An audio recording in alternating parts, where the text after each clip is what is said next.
I dropped out of school to support my boyfriend, Sean Carter, through his PhD. But after he achieved success, he cheated on me with a female student and divorced me. After a car accident, I was reborn.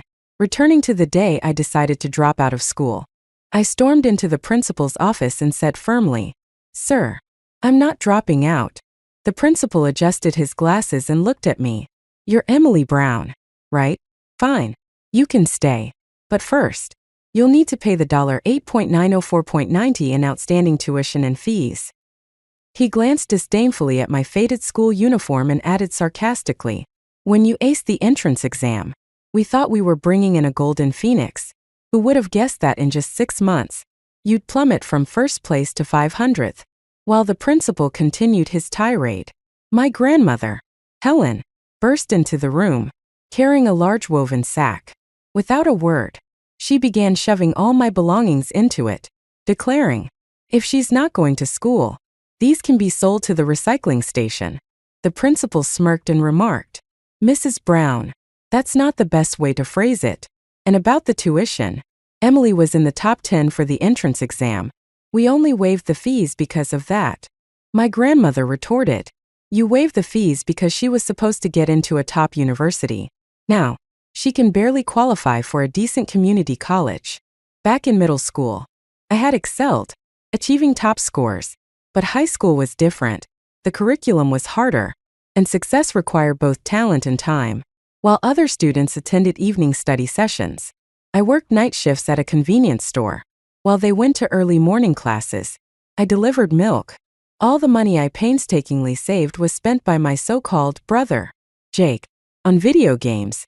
As my grandmother and the principal argued, they completely ignored me. I grabbed the sack from her hands. "I'm not dropping out," I shouted. Helen, who had just been scolding the principal, turned her wrath on me. "What do you mean? You're not dropping out? Your father just died. We have no income. And your brother still needs to go to school. What are you going to do? Be as unlucky as your dead mother?" Furious, I shouted back, "Jake isn't even my real brother. You brought him here to maintain some imaginary family legacy. You don't even care if your own granddaughter goes to school." My voice was loud enough to attract attention. Teachers from the neighboring math department gathered at the door. Intrigued by the unfolding drama, Helen's lips trembled with rage. "Are you trying to kill me?" she cried. I shot back, "You seemed perfectly healthy when you hit me yesterday."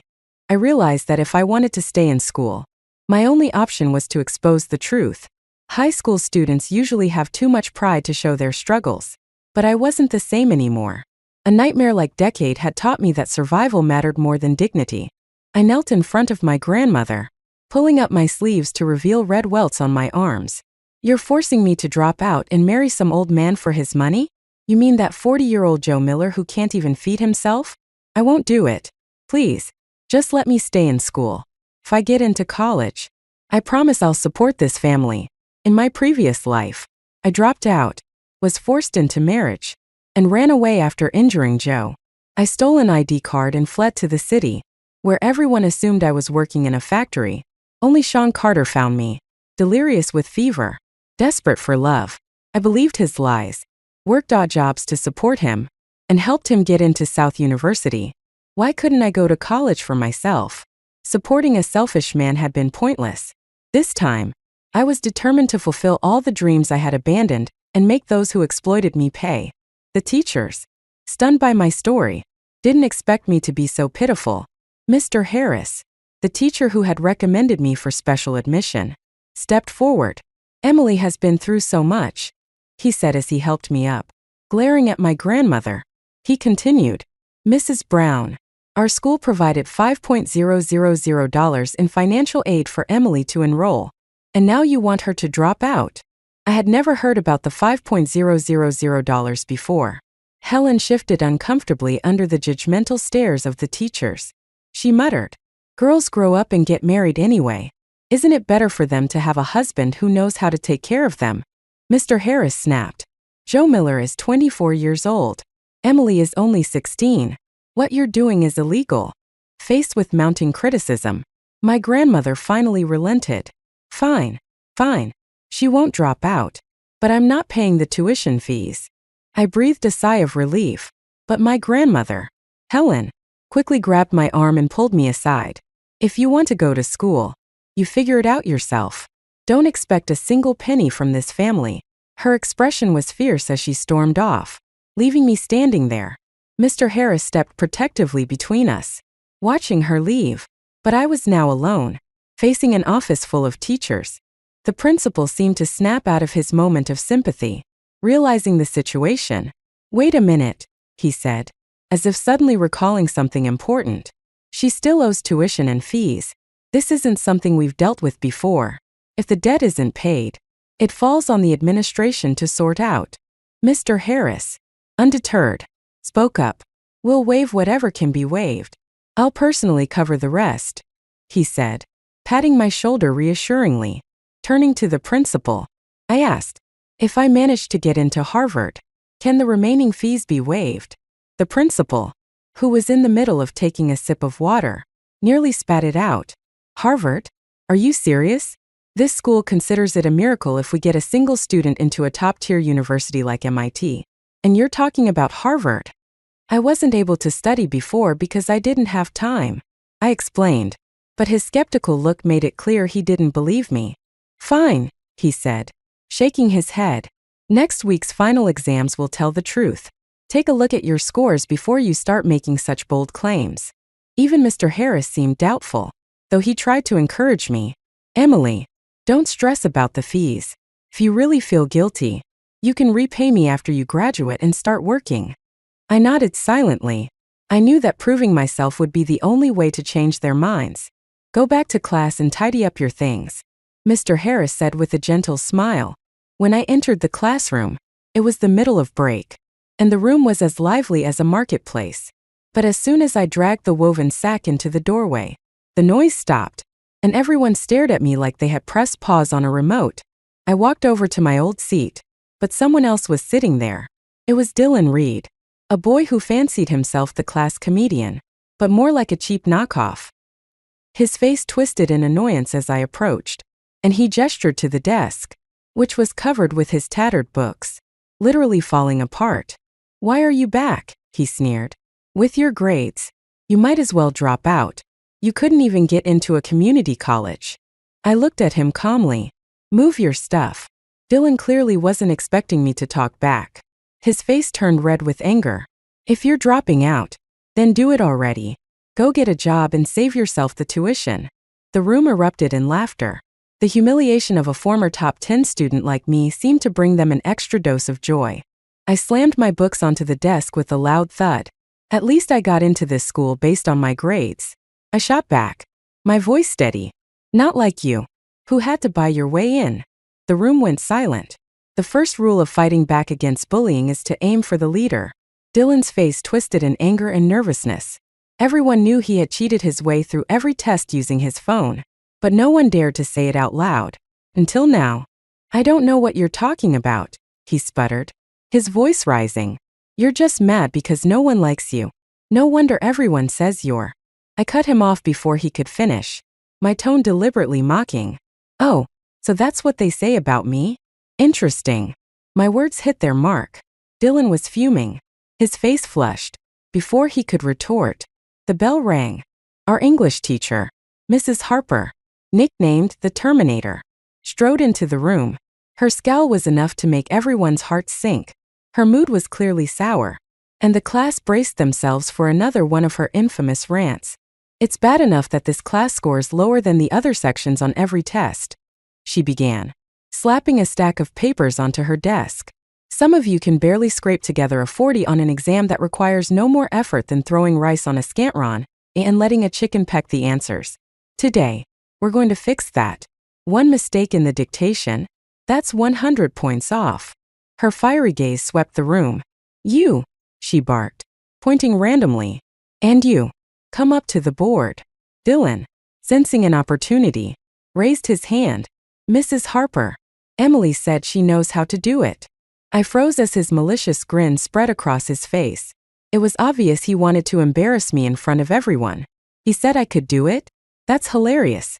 Has he forgotten what happened last time he tried writing on the board? Our English teacher, Mrs. Harper, was already annoyed with my poor grades.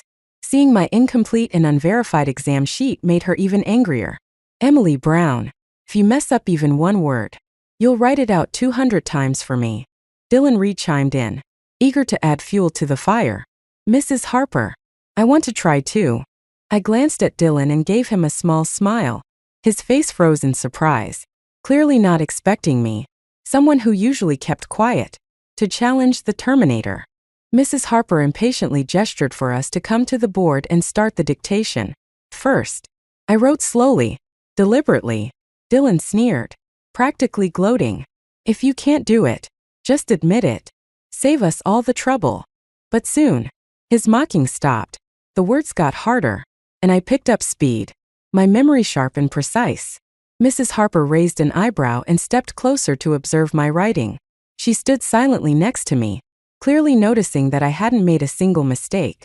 Out of the corner of my eye, I saw Dylan frantically scribbling, trying to copy my words. An idea struck me, and I began to write in elaborate, overly stylized English. What the heck is this chicken scratch?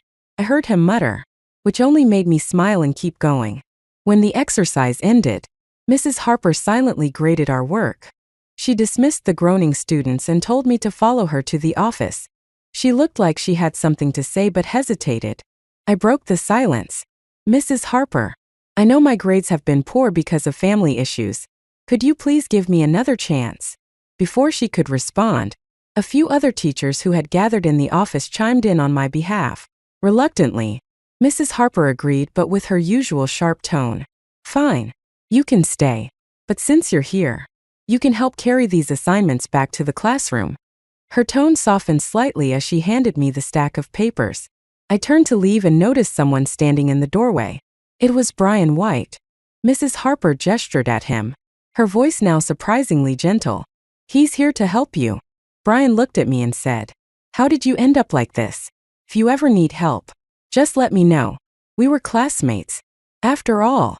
Hearing his calm, steady voice, I couldn't help but remember how he had once stood up for me in the cafeteria during one of the darkest times of my life. He had been one of the few bright spots in those bleak years.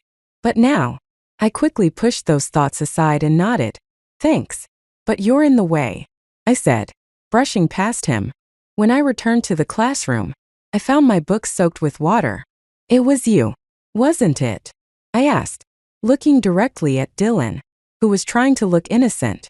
His guilty expression gave him away. Got no proof, he muttered. Don't go accusing people. I glanced around the room. The others either avoided my gaze or smirked at my misfortune. No one stepped up to help. Their indifference stung. But I knew I couldn't afford to waste my energy on petty revenge right now. There would be time for that after the next exam. I dragged my woven sack to the back of the classroom and found an empty corner near the window. Sitting there was Brian White. Brian was known as the Scholar King. From the moment he had joined this school, all anyone ever saw of him was the back of his head as he focused on his studies. Even our homeroom teacher, Mr. Gordon, was too scared to reprimand him, likely because his family had funded the construction of the school's teaching building. I remembered the kind boy who had defended me in the cafeteria, and wondered how he had become so distant. Most people avoided Brian, but there were no rumors of him being a bully. As I sat down, the noise of my movements seemed to catch his attention. To my surprise, Brian opened his eyes.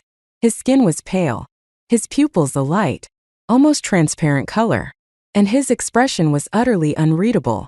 Yet I could sense the words "I don't care" in his demeanor. Do you mind if I sit here? I asked hesitantly. I asked Brian casually, do you mind if I sit here? But my hands were already moving to organize my things. His voice was low and calm, like a gentle stream.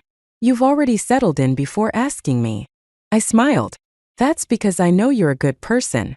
Brian, still a teenage boy despite his aloof demeanor, turned slightly red at the ears. His voice, however, remained cold. Don't disturb my sleep.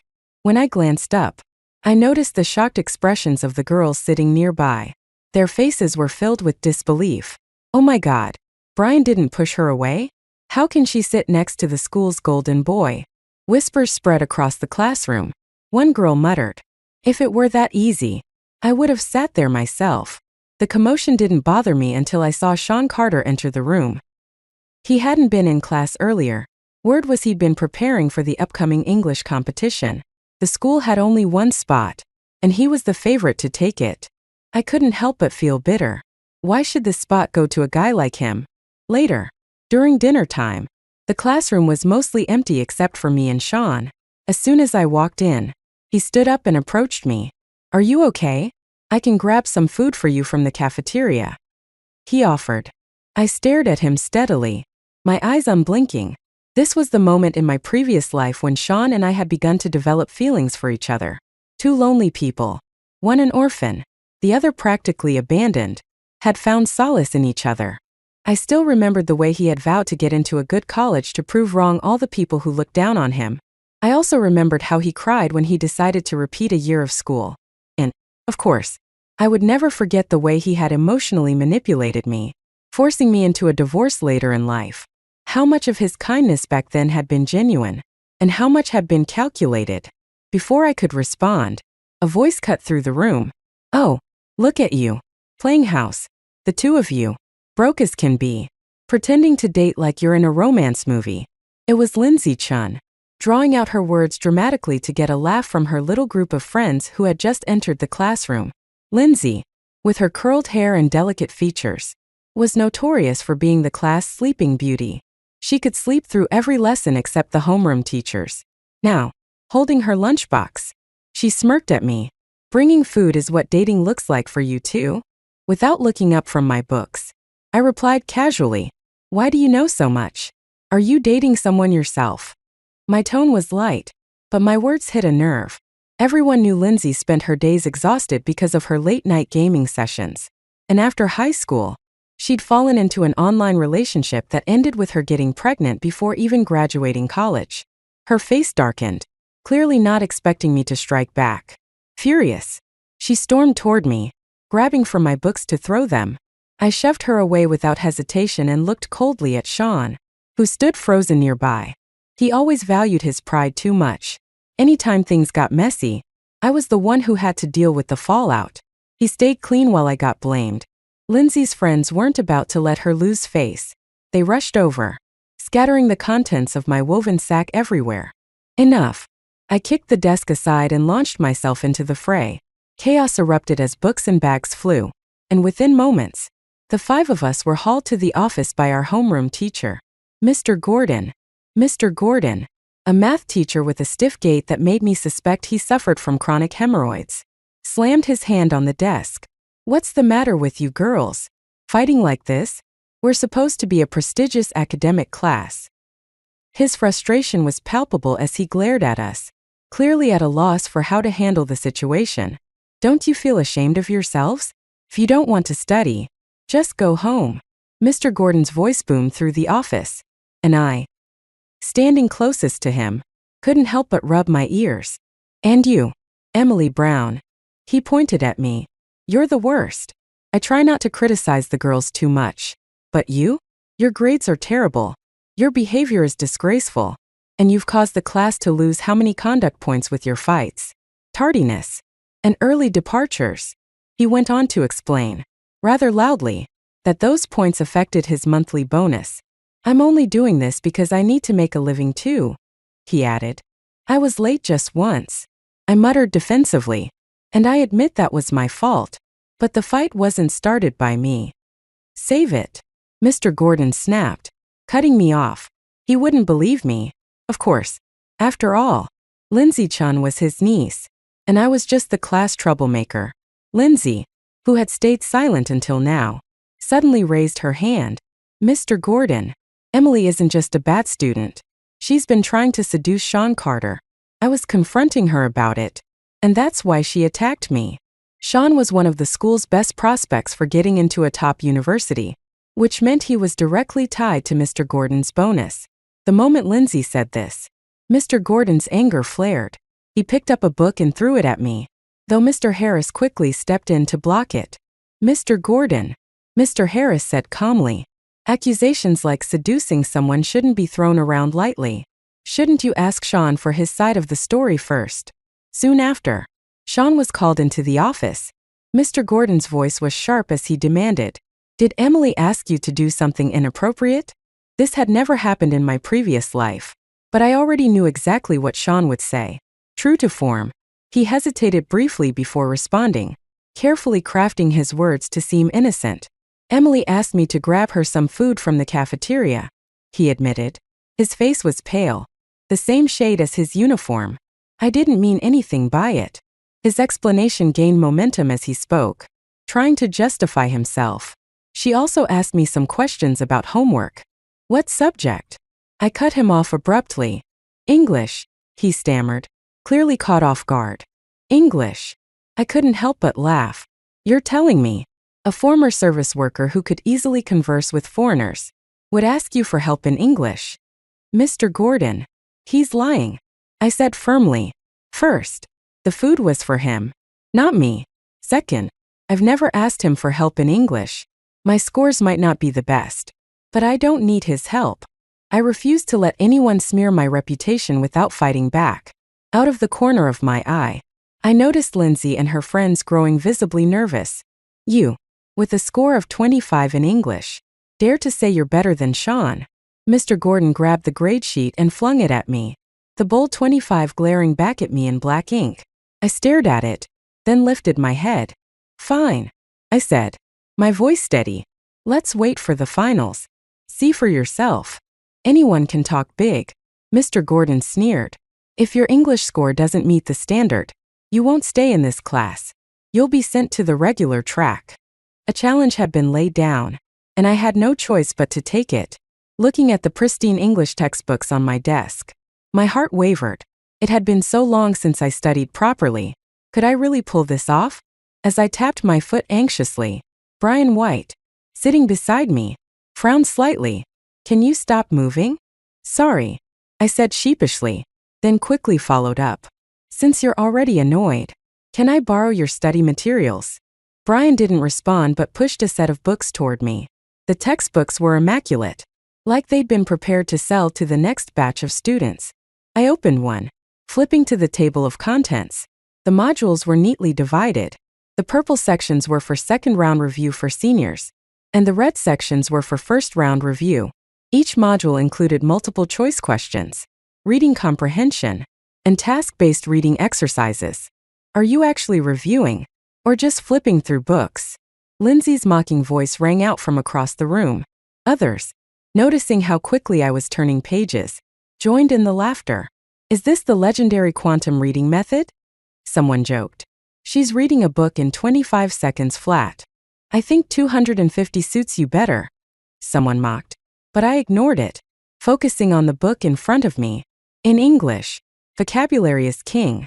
During my time working as a waitress to earn extra money, I had picked up conversational fluency in 2 languages. While I might not be great with grammar, my vocabulary was decent. Everyone knows that English comprehension is a bit like a guessing game. If Sean Carter had claimed I asked him for help with math, I might have been at a loss. But English? Not likely. As I was lost in thought, Brian White suddenly kicked the table lightly, silencing the room. "Can you all shut up?" he said, his voice cold and cutting. Lindsay Chen, who had been sneering at me, froze like a duck whose neck had been squeezed. Her face turned red with embarrassment. Being rebuked by the class's golden boy wasn't something she could brush off. Fighting back tears, she ran out of the room, presumably to complain to the homeroom teacher. I let out a quiet laugh. Did she really think the teacher would confront Brian over her? Brian suddenly broke the silence. "I thought you didn't have a problem with me," he said, his voice calm but probing. "Do you think I'm some kind of bully?" His perceptiveness caught me off guard. I quickly shook my head. "Of course not. I've just been having a toothache. That's all," I replied with a forced smile, hoping he wouldn't press further. He said nothing, but I took the opportunity to help tidy up his desk, arranging his books and pens meticulously. "Don't worry. When you sleep, I won't bother you," I assured him. In my past life, my brief interactions with Brian, whether in the classroom or when he had helped me in the restaurant, had given me some insight into his preferences. I knew how he liked his books stacked and his pens placed. As I worked, Brian seemed like he wanted to stop me but hesitated. We have similar habits when it comes to organizing things, he finally said. His voice almost awkward, like he was making small talk. The faintest trace of color crept up his cheeks. I didn't mean anything by that. I know, I said with a genuine smile. I believe you. He said nothing more, but his silence spoke volumes. That moment, I didn't realize just how much my words, I believe you, meant to him. As expected, the homeroom teacher, Mr. Gordon, didn't reprimand Brian. Lindsay returned, still sniffling, but kept her distance, clearly avoiding further humiliation. The rest of the evening passed smoothly. My first evening self-study session since being reborn felt strangely satisfying. I even found myself reciting passages from the Ballad of the Pipa Player, the melancholic tone of the poem oddly fitting my situation. But reality hit hard once classes ended. Unlike the other students, I didn't have a dormitory. I had to go back home. Our old 600-square-foot apartment in the rundown part of town was the only valuable thing my father had left us. The master bedroom was occupied by my so-called brother, Jake Brown. The second bedroom belonged to my grandmother. As for me, I slept in a tiny makeshift room in the living room. When I got home, it was already 10 p.m. The house was filled with the sound of a girl's sweet laughter from Jake's computer as he played games. Double kill, the game announcer blared. After taking a quick shower, I had just stepped into my cramped little space when Jake emerged from his room. His greasy hair was dyed a sickly yellow, and he was panting after just a few steps, his overweight body glistening with sweat. His eyes darted to places they shouldn't, making my skin crawl. Give me $500, he demanded, his voice grating. I need to buy a new skin for my game character. As he said the word skin, he even licked his lips. Your skin's not bad already, he added, his tone sleazy as he reached out a chubby hand toward me. I slapped his hand away. Are you insane? I snapped. Try that again, and I'll break your hand. One simple decision, not dropping out of school, seemed to have triggered a butterfly effect, unraveling years of pent-up tension. What are you afraid of? Jake sneered, stepping closer. It's not like we're related by blood. He lunged at me, trying to cover my mouth, but before he could touch me, my grandmother appeared out of nowhere. Grabbing a table lamp, she smashed it against the back of Jake's head with a loud crack. Jake collapsed, groaning in pain, struggling to get back up, but his bulk betrayed him. His attempts to move only made his flesh jiggle as he whimpered. What the hell are you doing? Hitting your brother? My grandmother shouted, completely ignoring what had just happened. Without even asking for an explanation, she stormed toward me and grabbed my arm, her fingers digging into my skin. As I waited, I called the police. Yes, I reported Jake Brown as a stranger I didn't know. The moment my grandmother, Helen, heard me on the phone, she panicked, scrambling to grab my phone but falling flat on the floor in the process. What kind of horrible luck is this? How could you do this? If you get your brother arrested, how am I supposed to live? How can I face your father? She wailed, her voice shrill. Jake, still dazed from the blow, stumbled toward me, reaching for my phone. I sidestepped him and bolted down the stairs, not stopping until I reached the building entrance. I waited there, heart pounding, until the police arrived. 2 officers approached, calm and professional, and accompanied me back upstairs. As soon as we entered the apartment, Jake started groaning, pretending to be gravely injured. One of the officers asked me gently, "Is this the person you were talking about?" "Yes," I replied, voice trembling as I clung to my performance. "I'm so scared of him. I don't even know who he is." "What do you mean you don't know him?" "He's your brother," Helen protested, shuffling toward us in small, frantic steps. "Officers, this is all a misunderstanding. They're siblings. I'm an only child," I said firmly, tears streaming down my face as I hid behind the officers. "I've been away at school, leaving early and coming home late. I've never seen this man before." "What do you mean you've never seen him?" Helen screeched. "Your father just passed away, and Jake's parents sent him to live here 6 months ago. Do you have any official paperwork for this arrangement?" one officer asked, his tone unimpressed. "Without legal documentation, this doesn't hold up." "But they're relatives." He's just a child. He doesn't know any better. Helen argued, her desperation almost comical as she gestured toward Jake, who was far from looking like a child. I handed over evidence, a recording from my old, battered phone. The officers played the audio, which clearly captured Jake's threatening words. For once, Jake had nothing to say. Seeing that the situation wasn't in her favor, Helen softened her tone, pleading, Emily, he's your brother. You can't let them take him away. He's going to be a government worker one day. Government worker? I scoffed inwardly. Jake, who had barely managed to get through vocational school and was on the verge of dropping out, becoming a government employee? The idea was laughable. I ignored her tantrums as the officers escorted Jake out. Watching him leave, Helen realized I was no longer bending to her will. She grabbed my clothes, twisted them angrily, and spat. You're cruel. Fine. Don't live here anymore. This is your brother's house. Get as far away as possible. And don't expect a single penny from the Brown family. With that, she slammed the door shut, locking me out. I stood there, my belongings stuffed into a small bag, staring at the closed door of the house I had lived in for 16 years. Homeless and with nowhere to go, I wandered into a 24-hour KFC and spent the night there. In my previous life, I had run away from this home and never returned. Jake had gone on to inherit everything, including my grandmother's estate. But this time, I wasn't going to let that monster have it so easily. The apartment was legally under my father's name, and by law, I was entitled to at least half of it. Still, with final exams looming, I had to focus on more immediate concerns. Sighing, I opened the vocabulary book I had borrowed from Brian White and started studying under the dim light of dawn. By 5 a.m., I was fully immersed in my notes, repeating words and phrases to myself.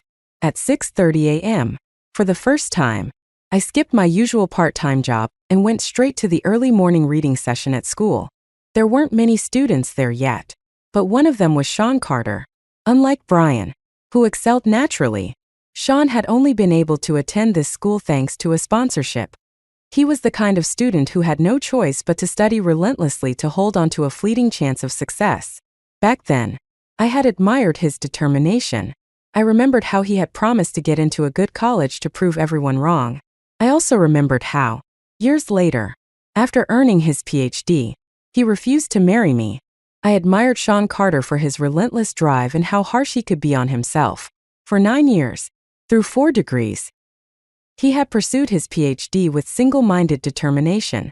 When he finally achieved it, our relationship seemed stable. I had waited so long for that moment, quiet and composed. Sean had once told me, Emily, I hope we can spend the rest of our lives together. But when the time came, his response was, I need to think about it. That thinking stretched on for 3 years. Sean graduated and moved on, while I was left behind. It wasn't until I miscarried, emotionally wrecked, that I cornered him. You told me we'd be together forever. Why did you change? Why? I had screamed, my voice full of despair. I couldn't accept it, couldn't believe it. Our home, once whole, was now split into 2 irreconcilable parts. Sean, the ever-polite and eloquent professor who could chat casually with cafeteria staff, no longer spoke a word to me. To everyone else, it was common knowledge. Professor Carter had married a country bumpkin. The narrative was simple. A desperate woman smashing dishes and breaking rules to force him into marriage as repayment for past debts. With his signature coldness, Sean had said, I can repay you for all the money you spent over the years. If you're willing to divorce me, I'll return everything. And why didn't you say that when you were retaking your exams? Or when you needed tuition for college? Or when you needed to pay for those expensive prep courses for grad school? I had asked, my voice shaking with despair.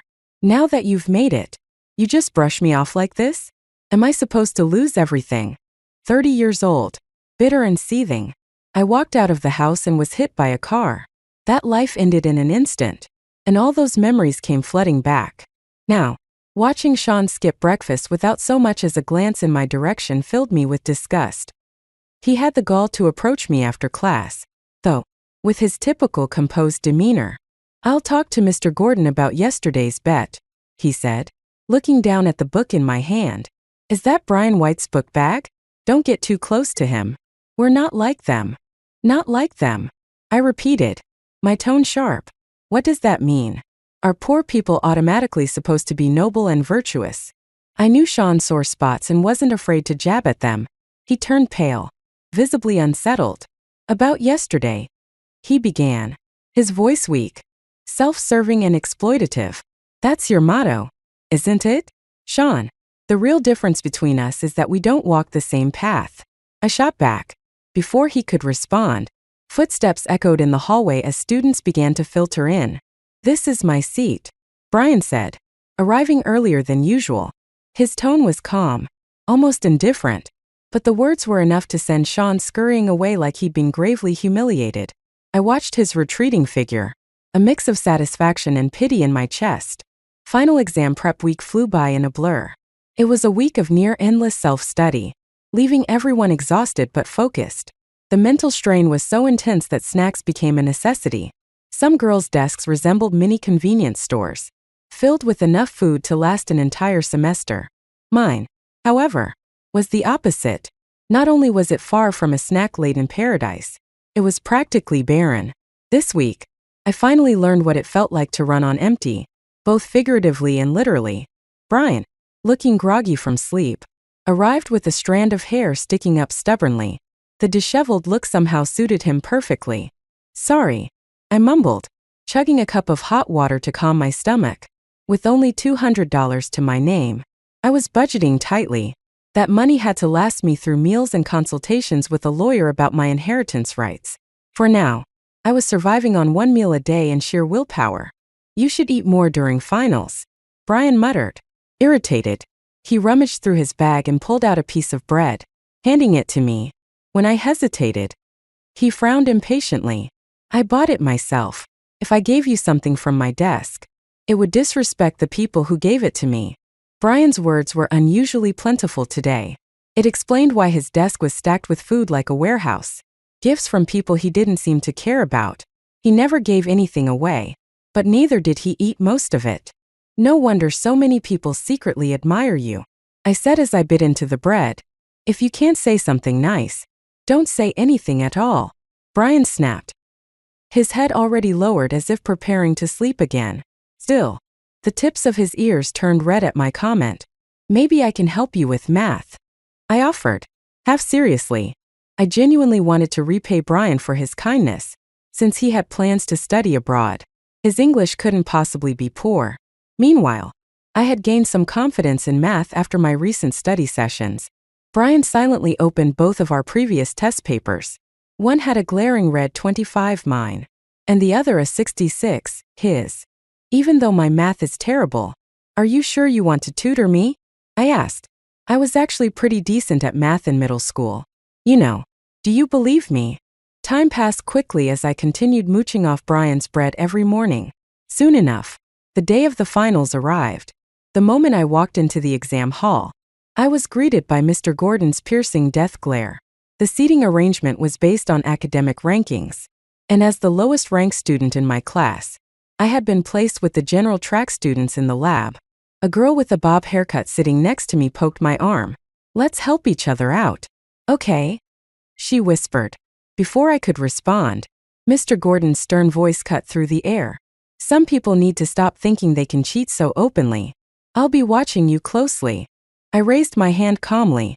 Mr. Gordon, I'd like to take my test near the front. The lighting is better there. If I was going to be under scrutiny, I might as well sit where no one could accuse me of cheating. I settled myself near the teacher's desk, determined to avoid any traps. The first exam was language arts. This subject relied heavily on foundational skills, and even without regular classes, I could manage the basics. However, having spent the past week focusing solely on English and math, I left the outcome of this test up to fate. I filled in every blank and wrote carefully, ensuring I didn't leave anything unanswered. When I glanced up, I noticed Mr. Gordon glaring at me intently, while other students were left to their own devices. His eyes were glued to me. Our gazes met, and I calmly looked away.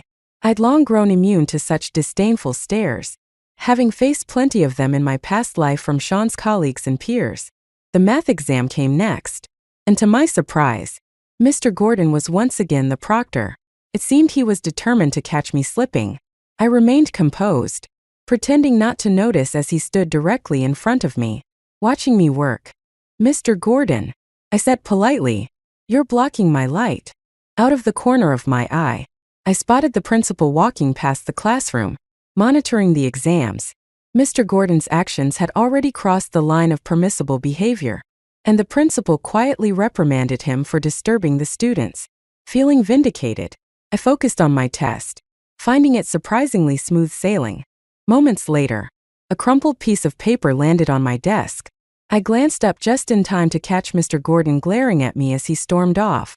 "Ah, I knew you'd cheat," he muttered, his voice dripping with disdain.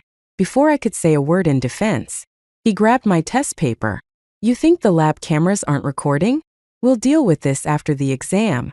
He turned to the class, holding up the paper. "Who threw the answers? If you're smart, you'll own up now." The classroom fell silent, tension thick in the air. Mr. Gordon's frustration mounted, and soon, 3 other grade supervisors arrived. After collecting the test papers, we were told to remain in the room while the surveillance footage was reviewed. It didn't take long for the culprit to be revealed. The girl with the bob haircut had thrown the note, and her round face was now pale with fear. She kept glancing at me, as if the word accomplice were written across her forehead. Her pitiful acting could have earned her a spot in the worst historical dramas. I sighed and raised my hand. It was her. "Mr. Gordon. She's the one who tried to pass the answers to me. I made a mistake trusting her." The girl's voice was unexpectedly loud as she jumped up, shouting, "It was her. She asked me to pass the answers." I hadn't anticipated her to play the victim so brazenly. Before the exam, the 2 of them had indeed been whispering conspiratorially. Mr. Gordon seized the opportunity to reprimand me further. "Emily Brown, I never thought you'd stoop to cheating. Of all the students in the academic track, you're the first to do something like this." Tears streaming down her face, the bob-haired girl wailed, "Just admit it. If we confess, the teacher won't punish us too harshly." "Who gave you the right to frame me?" I asked coldly, fixing her with an icy glare. "I don't even know who you are," I said coldly, pointing to the evidence. "Everything is right here. How dare you still deny it?" Mr. Gordon looked triumphant, his expression akin to a scientist confirming a long-held theory. His face flushed with self-righteous certainty as he declared, "You're bad at studying, and your character is even worse." But I wasn't about to back down. "I have evidence too," I said firmly, flipping to the last question on my test. This question about moving points. I don't believe the person who threw that cheat sheet could have solved it. Look at them. They're from the lower-ranked group. I don't buy that they could answer this.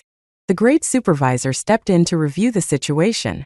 Sure enough, my solution to question 20 was written out in full detail, while the cheat sheet only contained answers to basic multiple choice and fill-in-the-blank questions. Why would I need their answers if I can solve a problem like this? I added confidently. Then why didn't you answer the earlier questions? The supervisor asked, catching a potential inconsistency. I didn't have time, I said without hesitation. The truth was, I'd only reviewed moving point problems during my prep sessions. I hadn't even glanced at other topics, and it was thanks to Brian's offhand explanation that I had finally understood this type of question. He really was like a hidden genius. I can write it again for you right now, I offered. Noticing Mr. Gordon's hesitation, I grabbed a pen and strode to the blackboard. I began solving the problem in front of everyone, narrating each step as I wrote. The girl with the round face, who had been trying to frame me, was stunned into silence. She had assumed I was only capable of scoring 25 on a test. Now, do you want to explain why you tried to frame me? I asked, turning to her. She was quickly escorted out, but not before implicating others. Lindsay Chun and, unexpectedly, Brian White were also questioned. Brian, however, returned quickly. I'm sorry for dragging you into this, I said, feeling genuinely apologetic. It's not your fault, Brian replied with a slight shake of his head. It was then that I learned the full story. The round-faced girl had a crush on Brian, and Lindsay had manipulated her into believing that I was shamelessly pursuing him. That misunderstanding had fueled her actions against me. If it weren't for me, you wouldn't have failed your math test, Brian said, his voice tinged with guilt. His eyes even reddened slightly, and while his handsome face made the sight almost poetic, it was clearly abnormal. That's the victim-blaming fallacy, I said, trying to comfort him. You can't blame yourself for what others do. That's like blaming a tree for being knocked down by the wind. Brian's eyes softened as I continued. I trust you. I always have. I repeated the words he had once said to me in another life, giving them back to him. Hearing his low, steady voice again made my face inexplicably warm. Why do I keep thinking about Brian? I wondered. It must be because he's so good looking. I quickly brushed off the thought, focusing instead on the scene around us. No one seemed to notice my flushed cheeks, as everyone's attention was on Dylan Reed, who was animatedly recounting how Mr. Gordon had been reprimanded. Apparently, the principal had reviewed the surveillance footage and scolded Mr. Gordon for hovering around me during the exam, accusing him of poor proctoring and bias. With that bit of good news, the English exam arrived. I casually reported Dylan's use of his phone to cheat, a small act of revenge that left me feeling quite pleased. However, my good mood was short-lived. Just before entering the exam room, Sean Carter appeared, blocking my path. I'll speak to the teachers on your behalf, he said, his tone serious, before walking away without waiting for a response. His presumptuousness made my blood boil. What does he mean by that? I fumed. Does he think I'm doomed to fail? Fueled by frustration, I entered the exam room with renewed determination. In the English exam, I wrote with unwavering focus. This time, without Mr. Gordon deliberately making things difficult for me. The process went smoothly, and I submitted my paper without issue. The chemistry, biology, and physics exams also concluded without incident. Now, all I could do was wait for the results. As I packed up my desk, I mentally prepared for a summer of intense study to catch up on the 6 core subjects where I still lagged. Are you planning to keep sleeping at KFC over the summer? Brian White asked, surprising me with his rare initiative to start a conversation. Perhaps he still felt a bit guilty about the cheating incident. It's summer. I'll manage, I replied lightly, already planning to sort out my inheritance issues with the help of a lawyer. How about I tutor you? He offered after a pause. His voice measured, $200 per session. I blinked, momentarily speechless. The cheating incident wasn't your fault. You know, I said. But tutoring? Yeah, that might actually be helpful. Brian's gaze shifted to the math section of my desk, but I quickly pressed my hand over the exam sheet showing the glaring red 25. That was just a fluke, I muttered defensively. Brian nodded, handed me a phone number, and said, call me when you're ready. Awkward silence followed until I sheepishly admitted, I don't have a phone. Embarrassed, I pocketed the number, deciding I'd have to figure out a solution later. The next day, I sought out Mr. Harris. Do you know any lawyers who might offer assistance to minors? I asked hesitantly. Mr. Harris took my situation seriously and reached out to an attorney named Mr. Sue. This student of mine is underage, he explained. Please help her as much as you can. I couldn't help but feel grateful. Mr. Harris, I'll work hard and get into Harvard one day. You'll have to give interviews about how you taught me. He chuckled, brushing off my words as a joke. Emily, I don't care where you go, as long as you give it your best. That's all that matters. The day after finals, the results were posted. My English score? 132. Not only was it the highest in my grade, but it also placed me among the top 10 in the entire school. The news spread like wildfire. Early that morning, the grade supervisor ran to the second-year teachers' lounge to announce it. Teachers gathered to congratulate Mr. Gordon, assuming Sean Carter had achieved the top score. Mr. Gordon, already smug, feigned humility. Oh, Sean's always been exceptional in English, he said, his face red with pride. He clapped Sean on the shoulder when he arrived, saying, well done. A 132 on this difficult test is almost unheard of, even in the best schools. Sean looked puzzled. I don't think I did that well. Maybe the grading was lenient. Nonsense, Mr. Gordon said dismissively. Who else but you could score that high? From outside the office, I could hear the commotion. Walking in confidently, I followed Mr. Harris, who had already spotted me and smiled knowingly. Mr. Gordon was pulling up other grades for comparison when he finally looked up and saw me. His expression soured instantly. Sean scored 132. The highest in the grade, he declared, emphasizing each word. Really? Mr. Harris asked, tilting his head as he reviewed the results. Mr. Gordon, perhaps you should check again. The grade supervisor, unable to stand by any longer, spoke up. Mr. Gordon, maybe take another look at the names. I already knew the truth from the way Mr. Harris had smiled at me. The results were read aloud. Language arts, 99 math, 40 English, 132 physics, 40 chemistry, 29 biology, 30.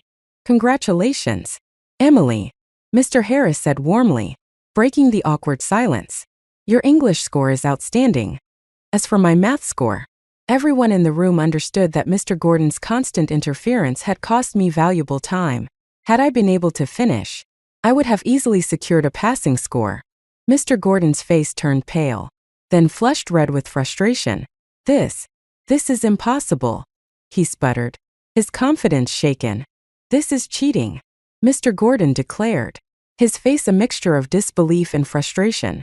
This exam was created by the Academic Research Department. There are no answer keys online.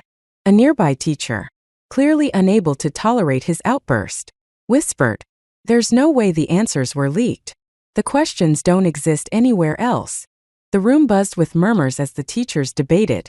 Sean Carter stood frozen, looking as though he'd been struck by lightning. His face betrayed both shock and humiliation.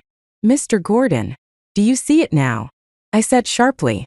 I didn't ask Sean for help, and I certainly didn't try to seduce him. In fact, I despise him. My voice trembled with anger as memories of my past life surfaced. The 10 years of emotional neglect, the pain of losing a child, and all the sacrifices I had made for him. The fury in my voice was unmistakable as I continued. This happened because you, Mr. Gordon, failed to investigate properly. Emily, don't worry. The supervisor interjected. We'll have Mr. Gordon apologize to you. I don't need an apology, I said coldly. All I want is to transfer classes. Sean, his confidence shattered, stumbled out of the room. Despite securing the top spot in the grade overall, he had placed second in English. For him, that was an unbearable blow. But this was only the beginning. In the next year, I would chip away at his reputation, turning him from a small-town academic star into a small-town failure. Determined to keep moving forward, I approached the English teacher. Thank you for your guidance recently, I said sincerely. I'd like to participate in the upcoming English competition. Is that possible? The teacher, pleased by my initiative, nodded enthusiastically. Of course. I've been impressed with your skills for a while, but there's only one spot available, and you'll be competing with Sean. When Mr. Gordon caught wind of this, he arrived with Sean in tow to intervene. One test score doesn't prove anything, he argued. Sean has been the top student in our class year after year. The English teacher hesitated, visibly torn, so I made a bold move. Let's have the grade supervisor, Mr. Bay, organize a live competition, I suggested.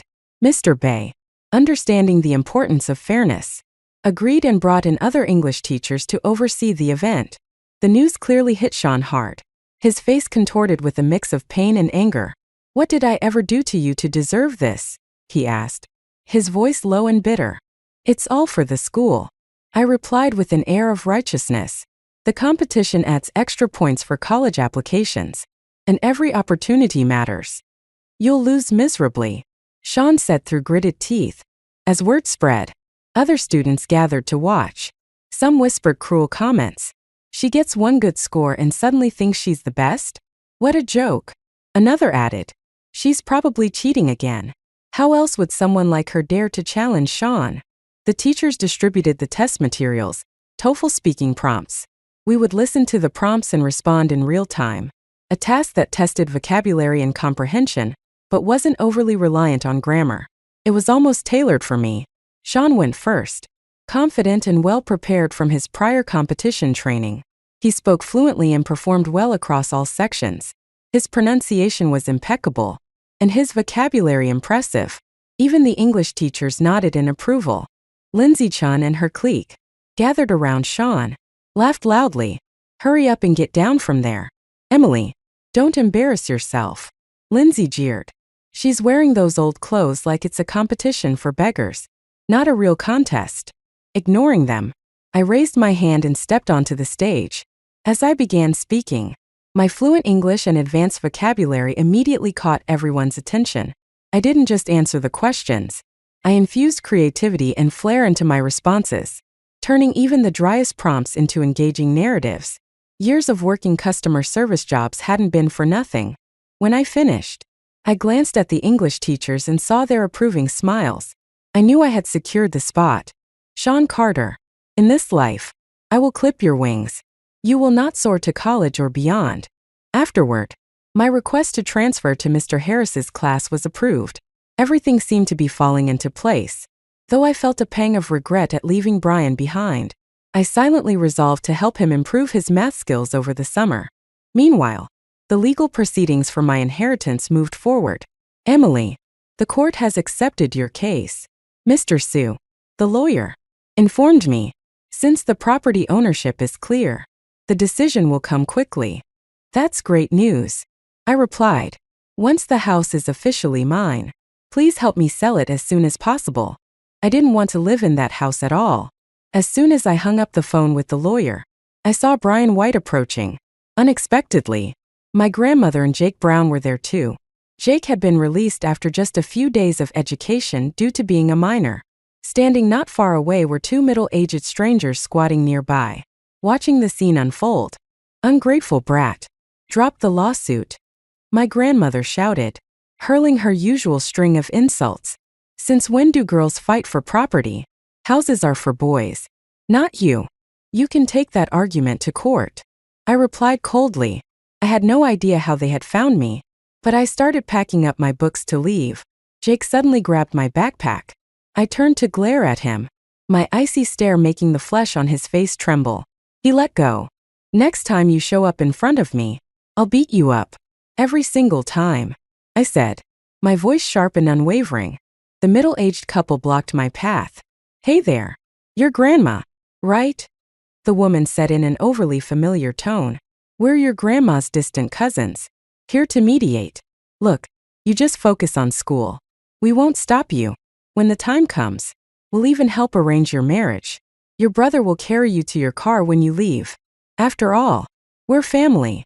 Their intentions were transparent, calculated and self-serving. My grandmother had clearly roped in these distant relatives, all for the sake of her so-called family legacy, even if it meant sacrificing me. The sourness in my heart grew. Did they expect me to feel grateful for the privilege of going to school? "There's no room for negotiation," I said firmly. "From now on, pretend you don't know me." When the woman reached out to grab me, I darted to the side and shouted, "Human traffickers." Thankfully, we were in a shopping mall, and security arrived quickly. No matter how much the four of them protested, they were soon thrown out. Before they left, I turned to the woman and said coldly, "Don't come looking for me again, or I'll make sure your son has no descendants. Try me." Within days, Mr. Sue, the lawyer, informed me that the matter had been settled. The house would be split evenly between my grandmother and me. The distant cousin bought my half at half the market price, giving me 300,000 yuan. How she planned to care for my grandmother was none of my concern. I later heard they converted the downstairs storage room into a tiny bedroom for someone who it was meant for. I neither knew nor cared. With the money, I bought a phone and sent Brian White an apology message. "Sorry, I didn't have a phone before. There were a few emergencies, and I couldn't contact you. It wasn't intentional." I still felt a little guilty about skipping the first tutoring session. To my surprise, Brian seemed more concerned than annoyed. That day, "Who were the others besides your grandmother? You can tell me," he said, his voice unusually serious. "You said you trusted me, didn't you?" he added softly, his worried eyes meeting mine. I felt myself falter under his gaze. Finally, I told him everything. "Do you want me to help you?" he asked, his tone sharp. his usual indifference completely gone. His uncharacteristic anger caught me off guard. I couldn't help but pinch his cheek, attempting to lighten the mood. I can handle it myself. Brian's face turned crimson. You can't just do that. I'll get the wrong idea, he muttered. His eyes filled with a burning intensity that made even the sunlight seem dim by comparison. I chuckled awkwardly, trying to deflect. We're about to enter senior year. No time for misunderstandings. To prevent further questioning, I jokingly invited Brian to help me bag Jake. Brian reluctantly agreed, though his mood seemed unusually off that day. Please, let me go. Don't hit me anymore. Jake's cries echoed through the alley as we left him lying in a heap. Footsteps sounded in the distance, and Brian grabbed my hand, pulling me away quickly. I couldn't stop laughing. That was so satisfying. Thanks, Brian. You're welcome, he replied, his eyes sparkling as he glanced at me, but just as quickly.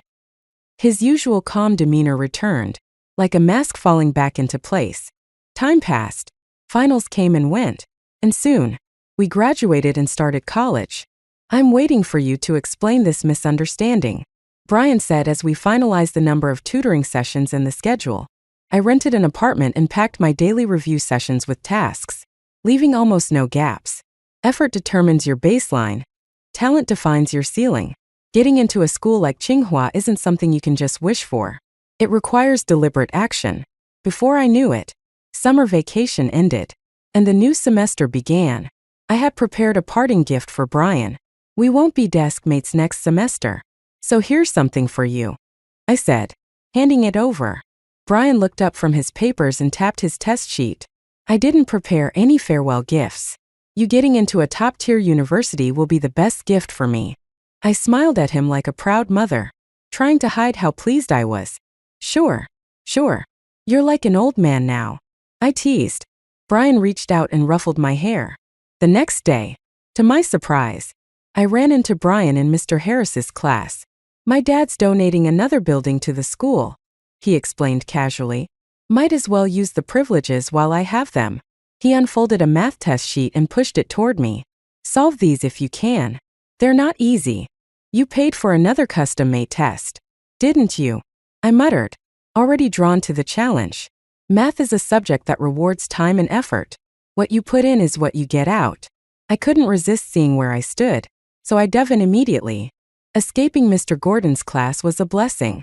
In Mr. Harris's class, Brian and I studied under a more self-directed model, while the class material was less intense than the elite track.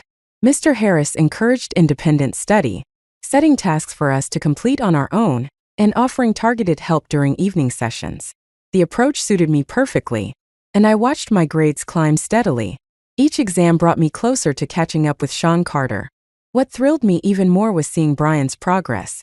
His scores were improving just as consistently, and his support kept me motivated.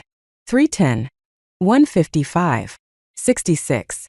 Serena recited my rankings from the last 3 exams as if they were a chant. You're rising faster than a rocket. How is this even possible? I'm just lucky to sit in front of a genius, I joked, but her admiration was genuine. His 66th place is nothing, chimed in Lindsay Chun, always quick to inject negativity. You've got a long way to go if you want to catch up to me. Even in our own classroom, there were always people who couldn't resist being spiteful. Why don't you keep your comments to yourself? Lindsay, Serena shot back. And you, Lindsay's little minion. What's your rank? Huh.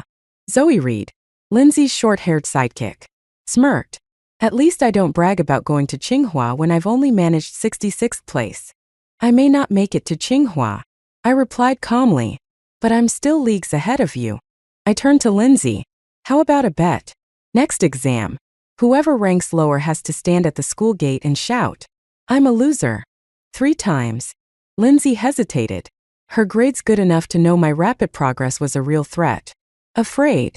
I teased, using just enough goading to bait her. Who's afraid of you? She snapped. Fine. A bet's a bet. Pulling Serena along, I walked back into the classroom. Brian was still napping at his desk, looking far more refreshed than he had in previous semesters. At least now he could stay awake in class. Serena, clearly still fuming from Zoe's snarky comments, buried herself in solving problems. Her gossip forgotten. "You're definitely going to surpass Sean Carter this time," Brian said softly, his voice calm but certain. He knew better than anyone how hard I'd been pushing myself. I had compressed 2 years of high school coursework into 1 semester, planning my time so rigorously that even drinking water was scheduled. "I won't fail," I said firmly. I couldn't afford to. Not with the college entrance exams on the horizon. The mock exam will be brutal, but I'm ready. Beating Sean is my main goal.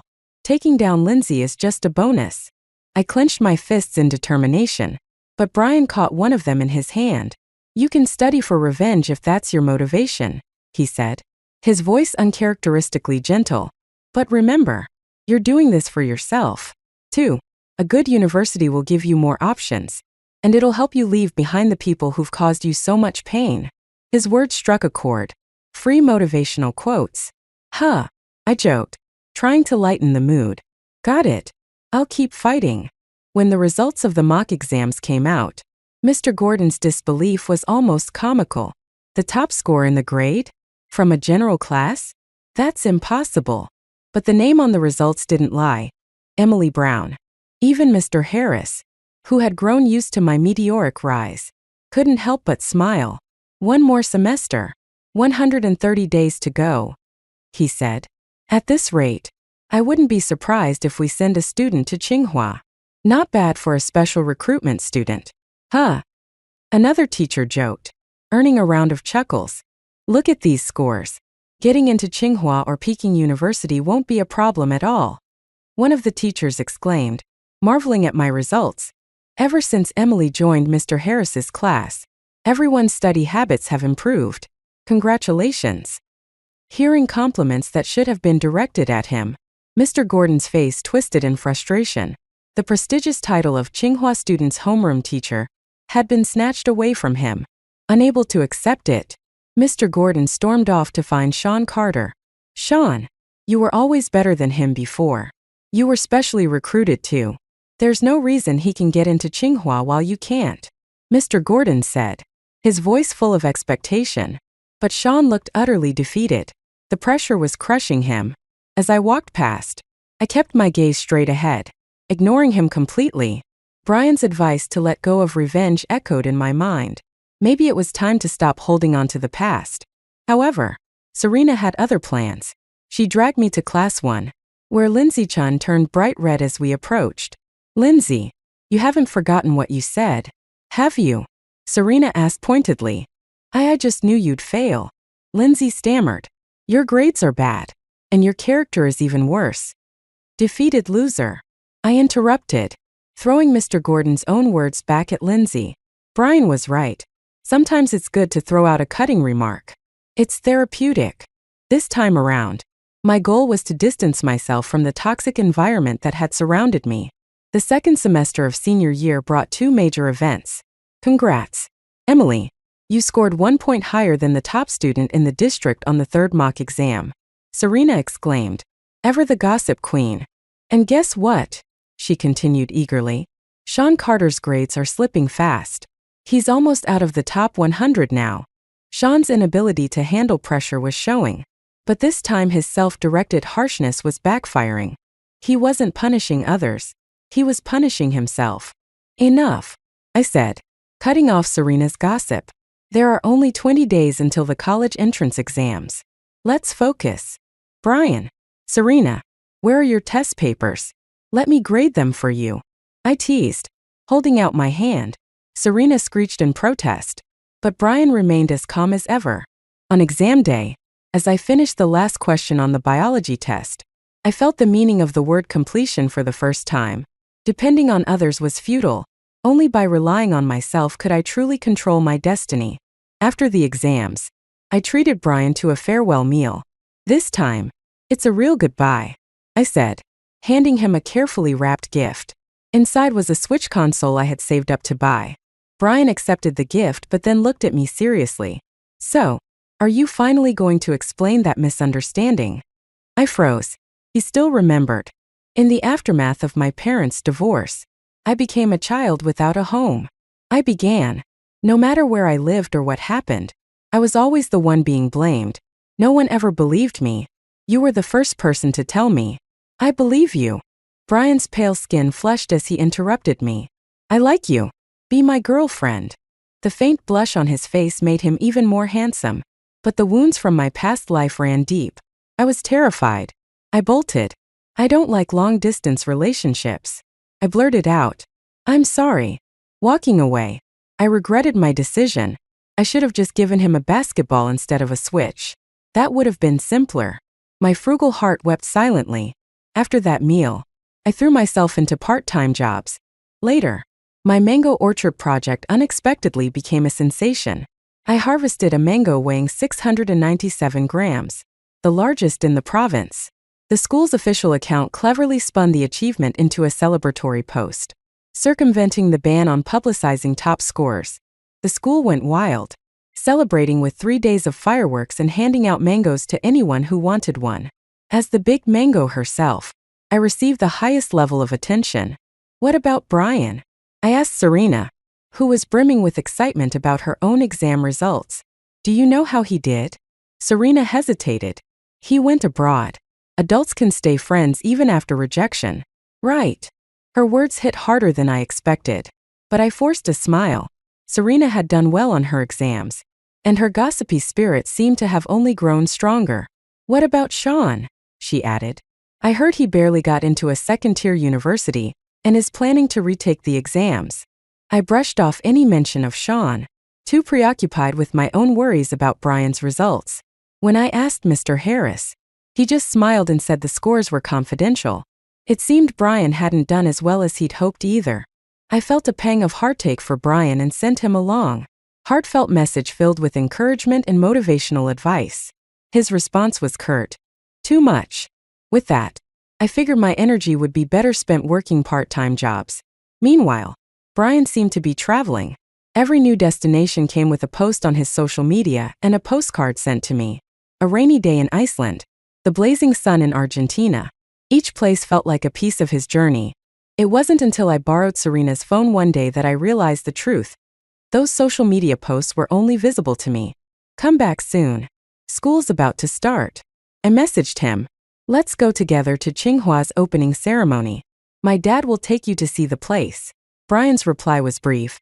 See you at the auditorium. I was puzzled by his response. Without me, how would you even know where the auditorium is? I teased. On the day of the ceremony, I finally understood. How did you even get in here? I asked, staring at the student ID card he casually flashed. Maybe my dad donated another building, Brian said with a small smile. Then, to my surprise, he gently pulled me into a hug. Here's your reunion gift.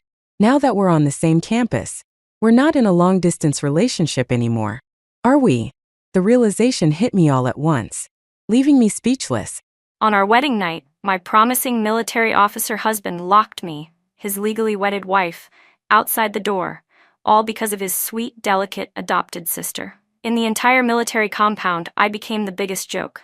Eventually, I slipped into an icy lake and froze to death. When I opened my eyes again, I was back to the second day of our wedding in 1978. This time, when Chloe, playing the same fragile, gentle act, brought a bowl of chicken soup to nourish Jacob and stood before me with that dainty little look, clearly trying to replay her old trick of stealing what's not hers, I smiled. Before she could speak, I snatched the steaming soup from her hands and, in full view of the entire courtyard, poured it right onto her pitiful face. Her shriek cut through the peaceful morning air and marked the beginning of my second life as Emily Carter. "What are you doing, Emily?" she cried out. Chloe clutched her scalded, reddened face, tears streaming down like a broken strand of pearls. "I was just being kind, bringing soup for you and Jacob. How could you?" Her words were perfectly timed, putting herself in the role of the victim, while quietly making me out to be unreasonable and ungrateful. In front of the entire military compound, she gave me a full dose of public humiliation. In my last life, I was deceived by this very performance. I thought she sincerely cared for me. I treated her like a real sister, poured my heart into our relationship. But in truth, While enjoying all my kindness, she was entangled with my husband, Jacob Carter, in a shady and ambiguous relationship. She made me look like a vulgar, crude woman, undeserving of a hero like him.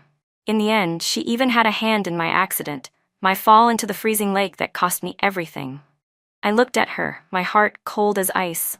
A circle of military wives had already gathered, pointing fingers and whispering. "Look at that. That's the woman Captain Carter brought back from New York. A capitalist's daughter. No wonder she acts so high and mighty." Exactly. Chloe's known throughout the compound as such a kind, gentle girl. She brings soup with good intentions, and Emily just goes off and throws it on her. Captain Carter's really unlucky. Their words were no different from what I had heard in my past life. But I ignored the idle gossip. I looked down at Chloe and slowly began to speak. My voice wasn't loud, but it was enough for everyone to hear clearly. "Comrade Chloe, from now on, please call me Mrs. Carter or Comrade Carter. The word sister-in-law sounds filthy coming from a woman who clings to my husband." Chloe's face turned ghostly pale, worse than when she was burned. She hadn't expected that I, the woman she once had under her thumb, would suddenly speak so sharply and confidently. "You? You're talking nonsense. When have I ever clung to Jacob?" she protested anxiously, tears pouring down even harder, as if she'd suffered the greatest injustice. I gave a soft laugh, stepped closer, and whispered just loud enough for only the two of us to hear. "Who are you pretending for? You know exactly why Jacob didn't come to the bridal room last night, don't you? You really think I'm still that same fool you could mold however you wanted?" Chloe's body stiffened, her pupils contracting sharply. My husband, Jacob Carter, was the youngest regimental commander in the entire army. He had a bright future and came from a powerful military family.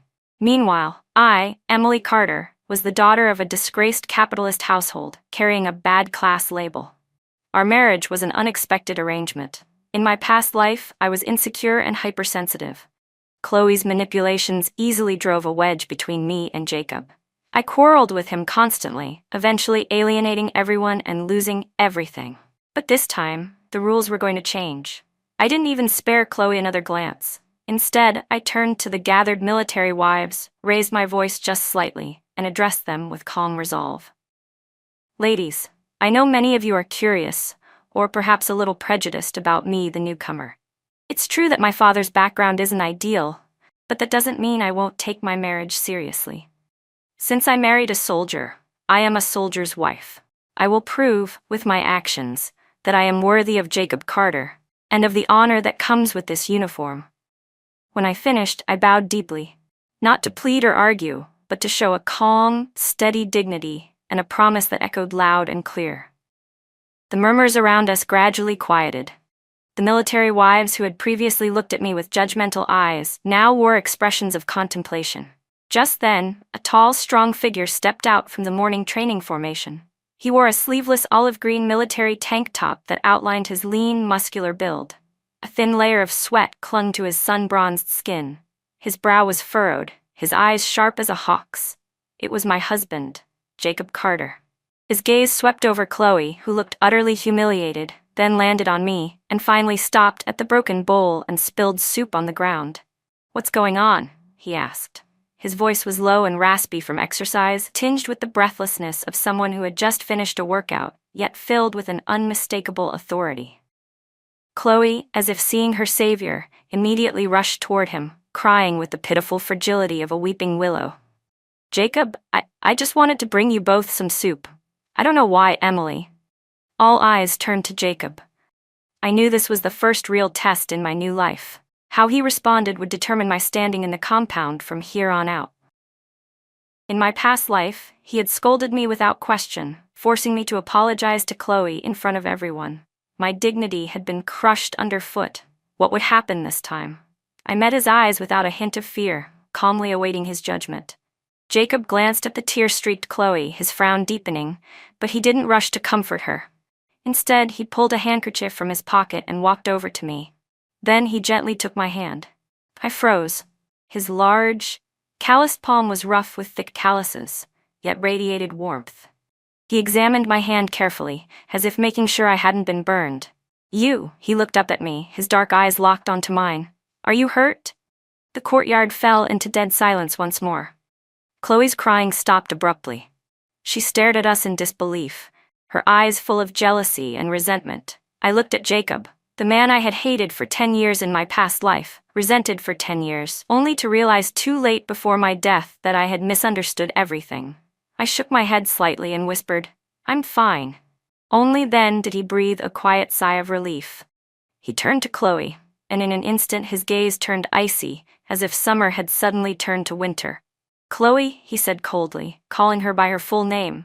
"Emily is my wife. She is the mistress of our home. From now on, don't enter our house without her permission." His voice grew even colder. "This is a military unit. We have rules. Military families are expected to be united and respectful. You know exactly what stirring up trouble and sowing discord leads to." His words were like a slap in the face. And then came the real one. With a loud crack, he struck Chloe across the face. She stood there, stunned. She had probably never imagined in her wildest dreams that Jacob, who had always looked after her with such care, would now rebuke her so harshly in front of everyone. "Jacob, I didn't," she stammered, only for him to interrupt sharply. "Address me as Captain Carter." His voice was frigid, leaving no room for argument. "Go back to your barracks. Write a 1,000-word reflection. Have it on my desk by this afternoon." Without sparing another glance at the stunned Chloe, he grabbed my hand and, under the complex gazes of the crowd, led me straight home. With a loud slam, the door closed behind us, shutting out the world. My heart was still pounding. Everything was different from the last life. Inside, Jacob let go of my hand. His tall frame made the small room feel even more cramped. He didn't say a word. He walked to the cabinet, pulled out the first aid kit, and started searching. I knew exactly what he was doing. He was going to bring Chloe the burn ointment, just like he did in my previous life. He had defended me in public, but then turned around to go check on the White Lotus. That only made me more convinced in my past life that something was going on between them. So I caused an even bigger scene. But now, I knew the truth. The reason Jacob had taken care of Chloe was because of a promise he made to a fallen comrade, Chloe's father. His concern came from the sense of duty an older brother feels toward a younger sister, not from any romantic affection. And the reason he hadn't entered the bridal room last night was because he'd stood outside all night, shielding me from a public struggle session that had been organized to humiliate me because of my capitalist background. This man loved deeply but never said a word of it. I sniffled, and just as he was about to leave the house, gently tugged at the hem of his uniform. "Don't go," I said softly, my voice trembling slightly. Jacob stopped in his tracks and turned to look at me, eyes filled with confusion and curiosity. "She's burned," he said. "It needs to be treated. There's a doctor in the infirmary, and Chloe's a nurse herself. She doesn't need her regimental commander to hand-deliver her ointment," I replied, tilting my head up to look at him with stubborn determination. "Jacob, I'm your wife. Today is the second day of our marriage. Could you please not go out of your way to show concern for another woman, at least not in front of me?" My eyes were turning red. Part of it was for show, part of it was real emotion. With a man like Jacob, head-on confrontation wasn't the way to go. Gentleness wins over force. I had to let him know that I cared about him, that I minded. Jacob stared at my reddened eyes in silence. For a moment, even his usually sharp, perceptive gaze seemed unable to make sense of me. After all, just yesterday I had been acting like some die-hard martyr, ready to die before letting him touch me. My sudden shift today had clearly caught him off guard. The room fell into a long, heavy silence. Finally, he didn't insist on leaving. Instead, he placed the burn ointment on the table and turned toward the washroom. The sound of running water echoed from behind the door. I knew then. I had won the first round. I walked into the kitchen. The rice bin was full, and next to it hung a fresh slab of pork. It was obvious Jacob had stocked up ahead of time. In my last life, I took all of this for granted. I even complained that he wasn't romantic. Rolling up my sleeves, I began rinsing rice and preparing the meal. Though I'd never lifted a finger to cook back then, after death, my soul had lingered around Jacob for 10 years. I had watched him clumsily learn how to cook, how to take care of himself. I had memorized every step. A simple meal, 2 dishes and a soup, was soon set on the table. Jacob came out from washing up. When he saw the food, a flicker of surprise crossed his face. "You made this?" he asked. Try it. See if it suits your taste." I handed him a bowl of rice. He picked up his chopsticks and took a bite of the greens. He chewed slowly, silently. Then, without saying a word, he continued eating. We finished the meal in silence. He ate quickly, but not a grain of rice or bit of food was left in his bowl. "I have a meeting with the logistics unit this afternoon. I might be home late," he said as he put down his bowl and stood up to leave. "Wait a second," I called after him. I walked into the bedroom and brought out a pair of cloth shoes I had rushed to finish overnight. I'd used the best fabric I had brought from home. The stitching was tight and fine, and the soles were thick and durable.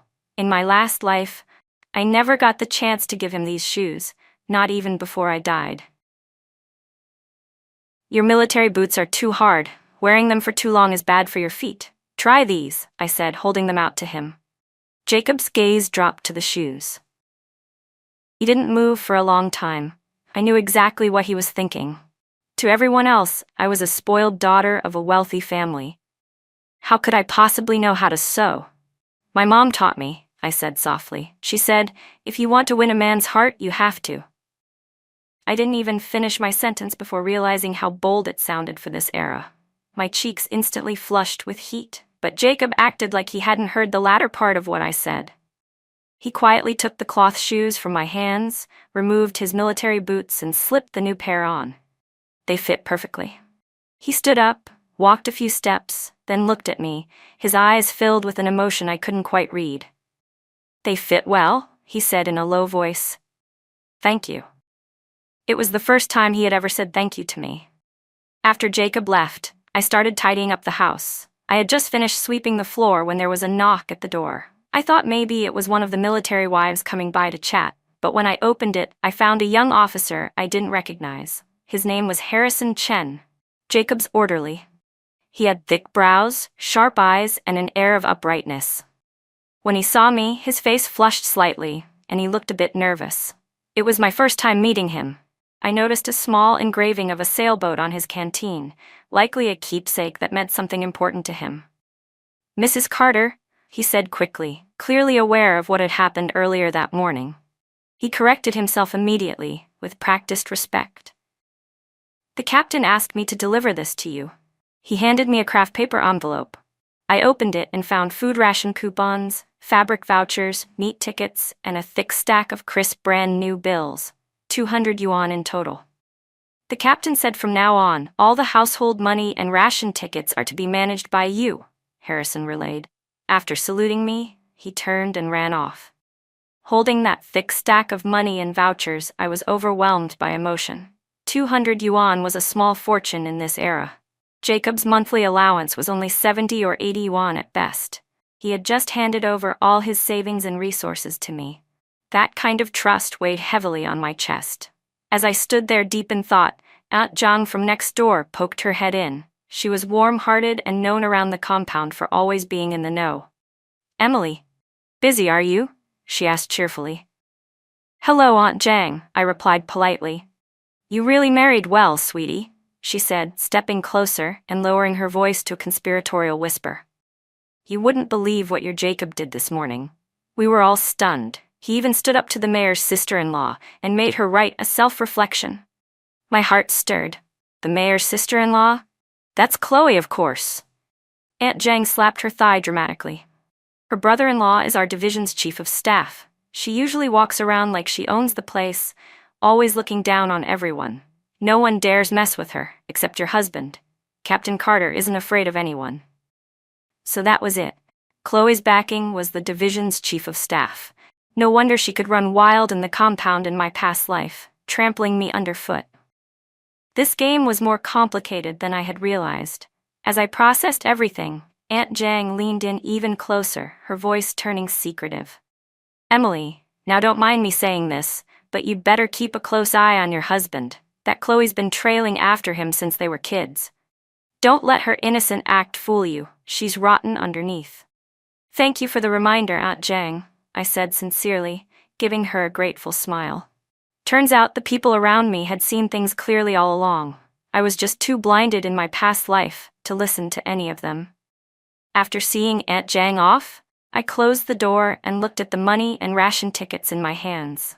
A bold plan began to take shape in my mind. Jacob had given me his trust. I couldn't let him down. I wasn't just going to be a good wife, I was going to be his strongest support. As for Chloe and her chief of staff brother-in-law, we'd see who would outplay whom. That afternoon, I didn't idle around. I cleaned every corner of the house and carefully stored away the few stylish fabrics I had brought with me from Shanghai. I took the money and ration coupons and headed straight to the supply cooperative in town. It was still 1978, and supplies were relatively scarce, but with the right tickets and connections, you could still get your hands on some decent goods. I didn't spend recklessly.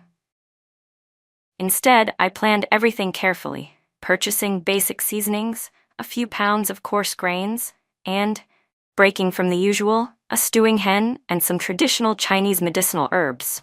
On the way back, the entire compound was in an uproar. Did you see that? Captain Carter's new wife bought another chicken. She really is a capitalist's daughter, throwing money around like it grows on trees. There's no way she can keep that up. I don't know what Captain Carter was thinking. These spoiled women will bleed a man dry eventually. I listened to the gossip without changing my expression. When I got home, I didn't pay attention to anyone's judgmental looks. I shut the door and got to work handling the hen. In my past life, I spent 10 years drifting by Jacob's side as a ghost. He suffered from severe stomach problems due to years of irregular meals, and later even developed hepatitis. Those health issues became the biggest obstacle to his promotion during a major military exercise. I wasn't going to let that tragedy repeat itself in this life. I prepared the chicken, added Chinese medicinal herbs like angelica root and astragalus, and simmered it slowly over low heat. Soon, a rich, savory aroma drifted from our windows, spreading throughout the entire courtyard. The scent boldly invaded every household's nose, making more than a few children drool with hunger. Even the military wives who had just been criticizing me for being wasteful couldn't help but lean out of their windows, sniffing the air eagerly. "Oh my God, what is that smell? It's amazing. Smells like it's coming from Captain Carter's place. What on earth is she cooking in there?" That evening, Jacob came home. The moment he stepped through the door, the mouth-watering aroma hit him. He spotted the golden, glistening pot of chicken soup on the table, and for once, the always composed man actually froze in place. "It's for you," I said, placing a large bowl of soup in front of him. A poached egg floated gently in the broth. "Try it. I've been stewing it all afternoon." He looked at me, eyes unreadable. Then he picked up the spoon and took a sip. The rich, savory flavor enveloped his tongue instantly. The warmth traveled from his throat down to his stomach, washing away the exhaustion of the entire day. He didn't say a word, just kept eating, silently finishing bowl after bowl until the entire pot was emptied. After dinner, as always, he headed toward the study to work. "Jacob," I called out to him, "can you not work tonight?" He turned to look at me. I pointed toward the basin of warm water I had already prepared. "Soak your feet and relax a little. It's good for your health. The work will never end, but your body is the real foundation of the revolution." He stared at me silently for a few seconds. Then, without saying a word, he took off his shoes and put his feet into the hot water. As the warmth enveloped his ankles, I could see his usually tense posture slowly begin to relax. I brought over a small stool, sat beside him, and, relying on what I remembered from those 10 years, started massaging the acupoints on his head like I'd seen doctors do. My touch was gentle and light. "You know how to do this too?" he asked, eyes closed, voice low and a little hoarse. "My mom was often ill," I said casually, making up an excuse. "I studied a bit with an old traditional doctor." He didn't press further. The room fell quiet again, broken only by the soft chirping of insects outside the window. I could feel the tension in him slowly dissolving. This man carried too much on his shoulders. He was exhausted, physically and mentally. Just when I thought he was about to fall asleep, he suddenly spoke. "This afternoon, Chief Zhao came to see me." My heart tensed. Chief Zhou Haifeng, was Chloe's brother-in-law. "He came because of Chloe?" I asked. Jacob's tone was calm. "He told me to give you a heads up, told me not to escalate the situation." "What did you say?" I paused what I was doing and looked at him nervously. Jacob slowly opened his eyes. Under the soft light, his gaze was piercing and resolute. "They're my soldiers. This is my home. You're my wife. Protecting you is the most natural thing in the world." My eyes welled up instantly. My wife. Protecting you.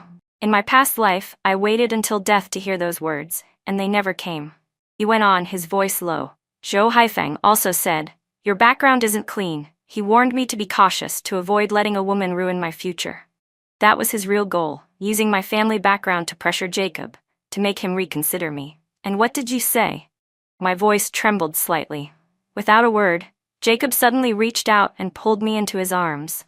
His embrace was solid and warm, carrying the faint scent of soap, mixed with the cool sharpness unique to military men. "I told him," he whispered near my ear, enunciating each word carefully. "My future is my family. My wife. If I can't protect my own home, what kind of man am I? How could I ever lead soldiers into battle?" His breath was warm against my ear, making my whole body shiver. I couldn't hold back anymore. I buried my face in his chest, and tears silently fell. This man, he knew everything. He understood Zhou Haifeng's veiled threats. He sensed my fear. So he chose the most direct way to give me a sense of security. It wasn't that he didn't know how to be romantic. He simply turned all his love into action. "Emily," he said in his clumsy way as he patted my back, "don't be afraid. I'm here." I nodded firmly against his chest. "With you, I'm not afraid of anything." "Chloe, Zhou Haifeng, you've miscalculated. The man standing by my side is someone who'd take on the world for me." The next day, I became the center of attention in the compound. The news of Jacob standing up for me, and even going against the division's chief of staff for my sake, spread like wildfire overnight. The looks the other military wives gave me had completely changed. From initial disdain to curiosity, and now nothing but envy and jealousy. Even Aunt Jang from next door looked at me with newfound respect. "Emily, you're something else," she said, shaking her head with admiration. "You've got Captain Carter wrapped around your little finger." I simply smiled and said nothing. I knew it wasn't about control. It was that Jacob and I were finally starting to build this home together. Side by side, with the same heart and purpose. Chloe, after being punished with the written reflection, hadn't dared show up for several days. The compound fell into a temporary calm. But I knew this was just the calm before the storm. Zhou Haifeng wouldn't let this go easily. I had to grow stronger. Strong enough to stand up to them on my own. I couldn't rely on Jacob's protection forever. I had to become someone with my own value. The opportunity came sooner than I expected. The military district was organizing a joint military-civilian talent show to promote unity. Every regiment had to send performers. This threw Jacob's men into a total panic. They were great at fighting battles, but the idea of singing and dancing on stage, it was like asking them to surrender. Even old Wang, one of Jacob's most seasoned officers, looked like he was on the verge of pulling his hair out. He found Jacob and let out a long sigh. "Jacob, what are we gonna do? They sing off-key, dance like they're punching air. What are we gonna do? Have them go up there and perform a set of military drills? We'd be the laughingstock of the entire base." Jacob looked equally helpless. I stood nearby, listening, and a thought began forming in my mind. "Maybe I could give it a try," I offered. Both men turned to look at me in unison. "You?" Old Wang looked skeptical. "Emily, this isn't a joke. Our unit's honor is on the line." I didn't blame him for doubting me. With my reputation as a pampered capitalist heiress, it was no wonder he questioned me. Jacob also looked at me, saying nothing, but there was curiosity in his eyes. "I studied dance and singing when I was a child," I said calmly. "And I have an idea. In my past life, I once obsessed over a celebrity, and even took lessons in modern dance and pop vocals just to get closer to him. Even though it might have seemed a bit outrageous for this era, with some thoughtful adjustments, I knew it would be something truly eye-catching." "What idea?" Jacob asked. "Our performance doesn't have to be limited to just singing and dancing," I replied. "We can create a skit, a short play." "A skit?" Old Wang looked even more puzzled. "Yes," I explained. "We'll act out scenes from the real lives of soldiers and military wives. We can show soldiers training hard in the field, wives quietly supporting them behind the scenes. We can blend in songs, dances, even spoken word poetry. with real stories, will move people's hearts. My words made both Jacob and Old Wang fall into deep thought. There's something to that, Old Wang suddenly said, slapping his thigh. Real, grounded, better than all that over-the-top singing and dancing nonsense. Jacob nodded slightly too, and I saw a flicker of approval in his eyes. All right, he said firmly, you'll be in charge of this. If you need people or materials, just talk to Old Wang. Me? I was stunned. Yes, you. Jacob's tone left no room for argument. I believe in you. My chest warmed. It was the first time he had ever shown me such trust in something work-related. All right, I nodded firmly. I promise I'll get it done. From that day on, I was completely swept up in the project. I started by writing the script, then casting the roles, and finally leading rehearsals. I chose the most ordinary soldiers and military wives in the regiment. None of them had any acting experience. In the beginning, everyone was stiff and self-conscious. Their movements were awkward, their expressions nervous. Sis, I don't think I can do it, said a young soldier named Stone, his face flushed bright red. I get on stage and start shaking. Yeah, Emily, some of the military wives added, shaking their heads. We're not actors. I didn't get angry. I wasn't discouraged either. Instead, I walked them through the script, little by little. I told the story of an old squad leader who lost a leg to save a comrade. I told the story of a military wife who lived like a widow for years, but still supported her husband's work without complaint. I told the story of a newlywed wife who waited at the train station an entire day and night because her husband had to leave suddenly for a mission on their first home visit. These weren't made-up stories. They came from the very people standing in that courtyard. As I spoke, my eyes welled with tears. As they listened, so did theirs. Sis, don't go on, said Stone, the once tough soldier, now wiping at his eyes. That new recruit in your story, that's me. I'll play the military wife waiting for her husband, said another young woman. Because that's exactly who I am. One by one, they stepped forward. Their emotions were stirred, and rehearsal slowly found its rhythm. I carefully wove elements of modern dance into the soldiers' training movements, transforming basic drills and combat sequences into something powerful and artistic. I also taught the military wives a military-themed ballad that would become wildly popular in later years. Its melody was beautiful, its lyrics sincere. The rehearsal hall buzzed with energy and purpose. Jacob came by a few times. He always stood in the corner, quietly watching me direct the whole scene with confidence. His eyes held nothing but pride. Naturally, word of all this made its way to Chloe and Zhou Haifeng. That day, as I was in the middle of rehearsal, Chloe suddenly appeared. She was dressed in a brand new dress, her makeup was flawless, and she held a fruit basket in her hand. Everyone's been working hard, she said cheerfully. I'm here on behalf of my brother-in-law, Chief Zhou, to show our appreciation. She smiled like nothing had ever happened, as if the humiliations of the past had been erased. But I caught the disdain in her eyes as she glanced at me, like she didn't believe a pampered girl like me, who probably couldn't even tell rice from wheat, could pull off something of real value. One of the military wives, Li Yan, who had a forthright personality and was playing the female lead in our skit, walked up excitedly when she saw Chloe. The two of them had gotten along well in the past.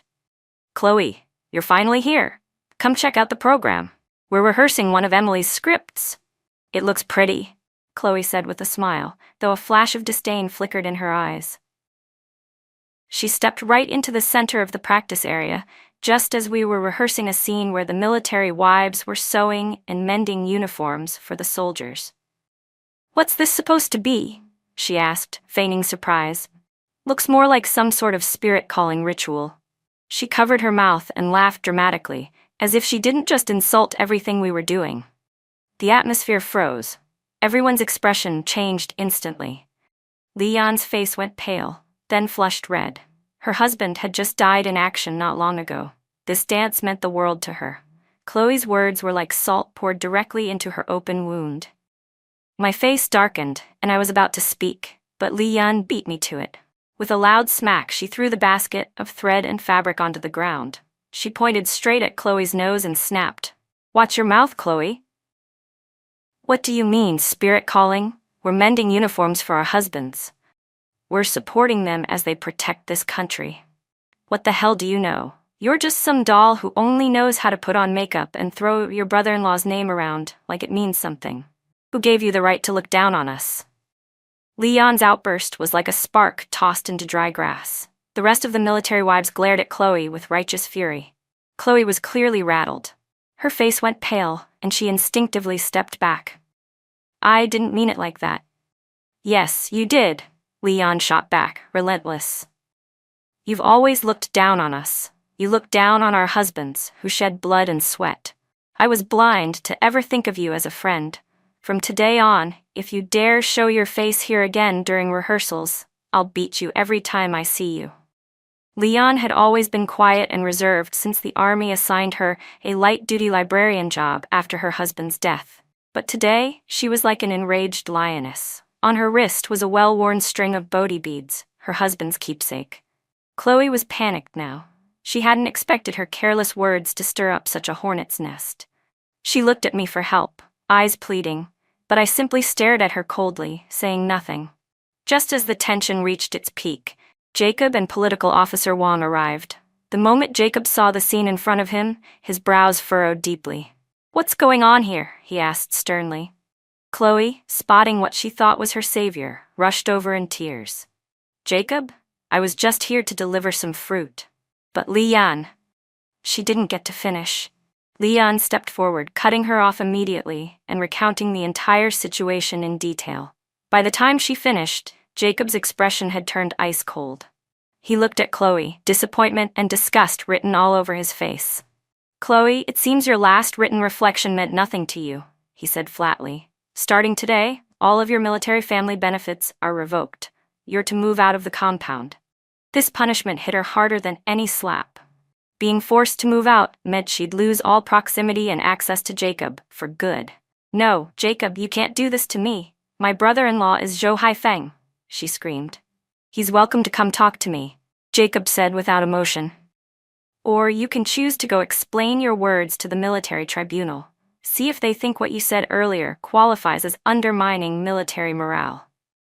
The weight of those 4 words, undermining military morale, crushed Chloe like a mountain. She collapsed to the ground, her face ashen. I knew then, Chloe was finished. And through this incident, I'd finally earned more than envy from the other military wives. I had gained their trust and respect. The day of the performance finally arrived. Our unit's program was scheduled right in the middle of the show lineup. Everyone was visibly nervous backstage, palms sweating. I took a deep breath, walked in front of them, and smiled. "Don't be scared," I said. "Just forget there's even an audience out there." "Forget it's a competition," I said with a smile.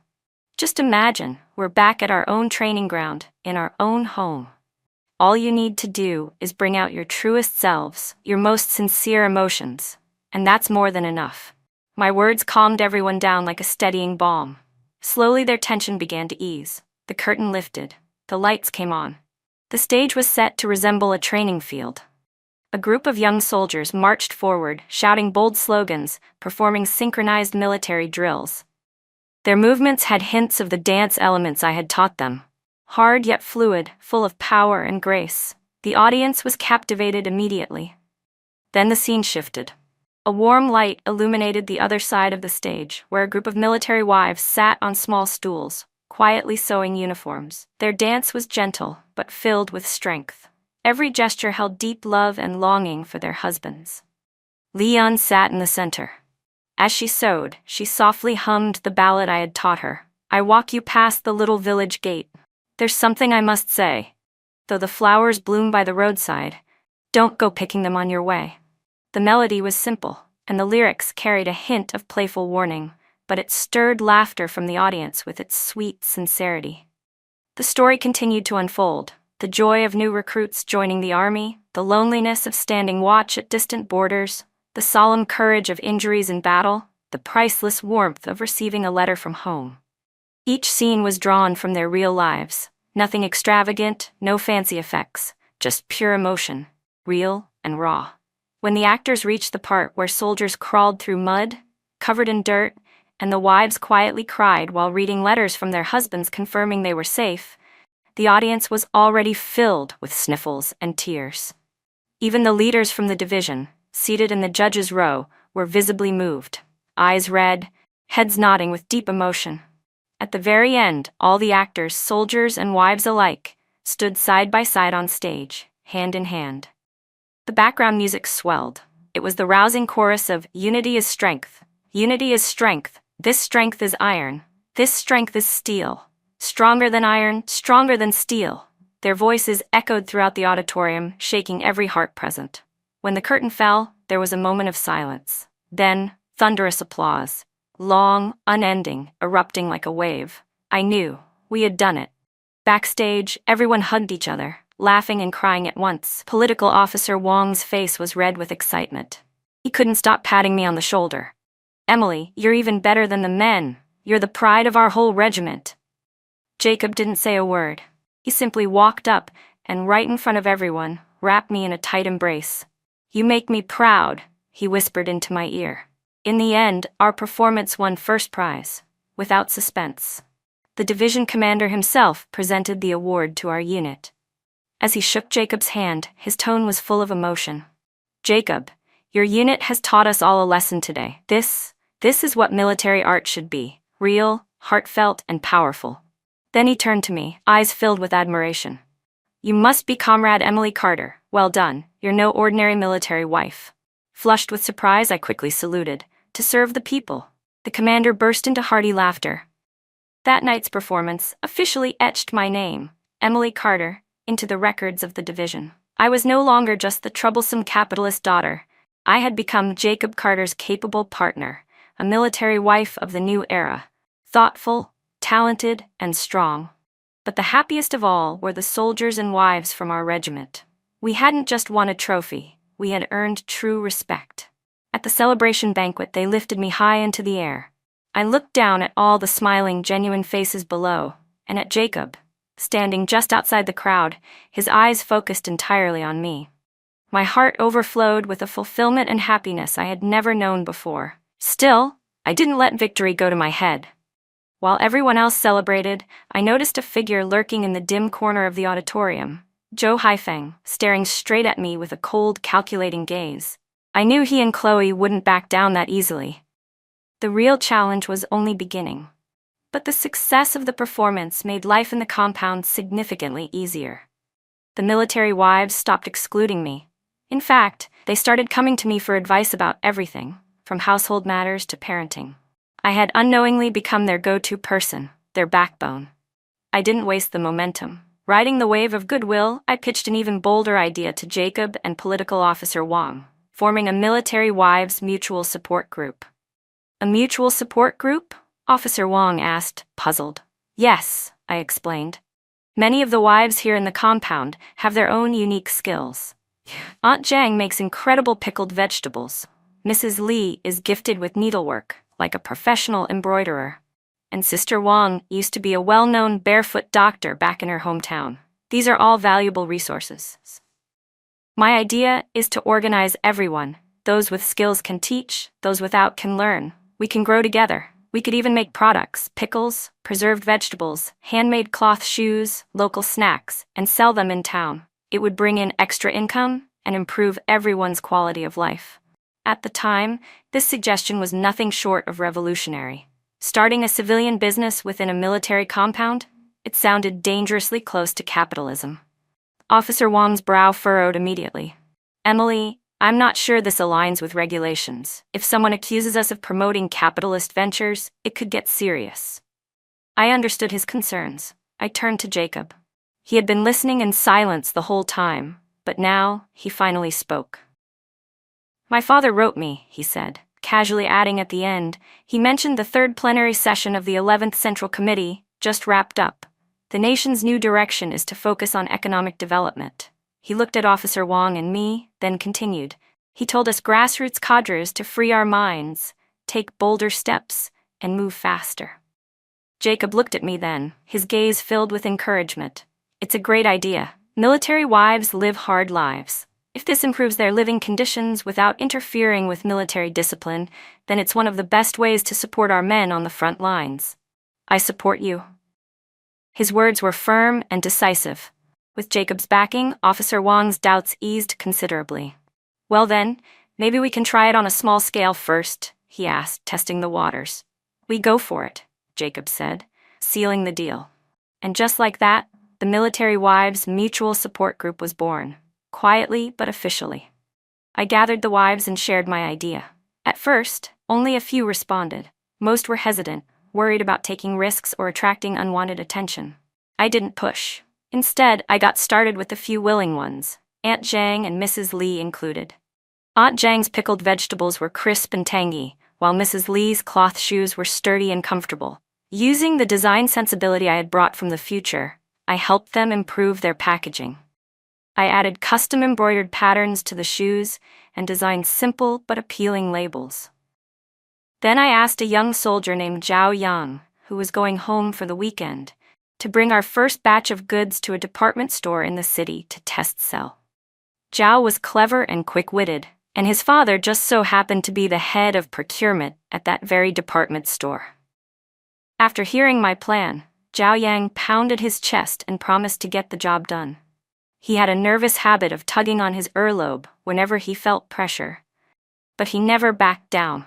3 days later, Zhao returned, bringing news that stunned us all. All 20 jars of pickles and 50 pairs of cloth shoes had sold out in less than a day, and his father, the store's purchasing director, had personally approved a long-term partnership. They wanted to place monthly orders, 100 jars of pickles and 200 pairs of shoes.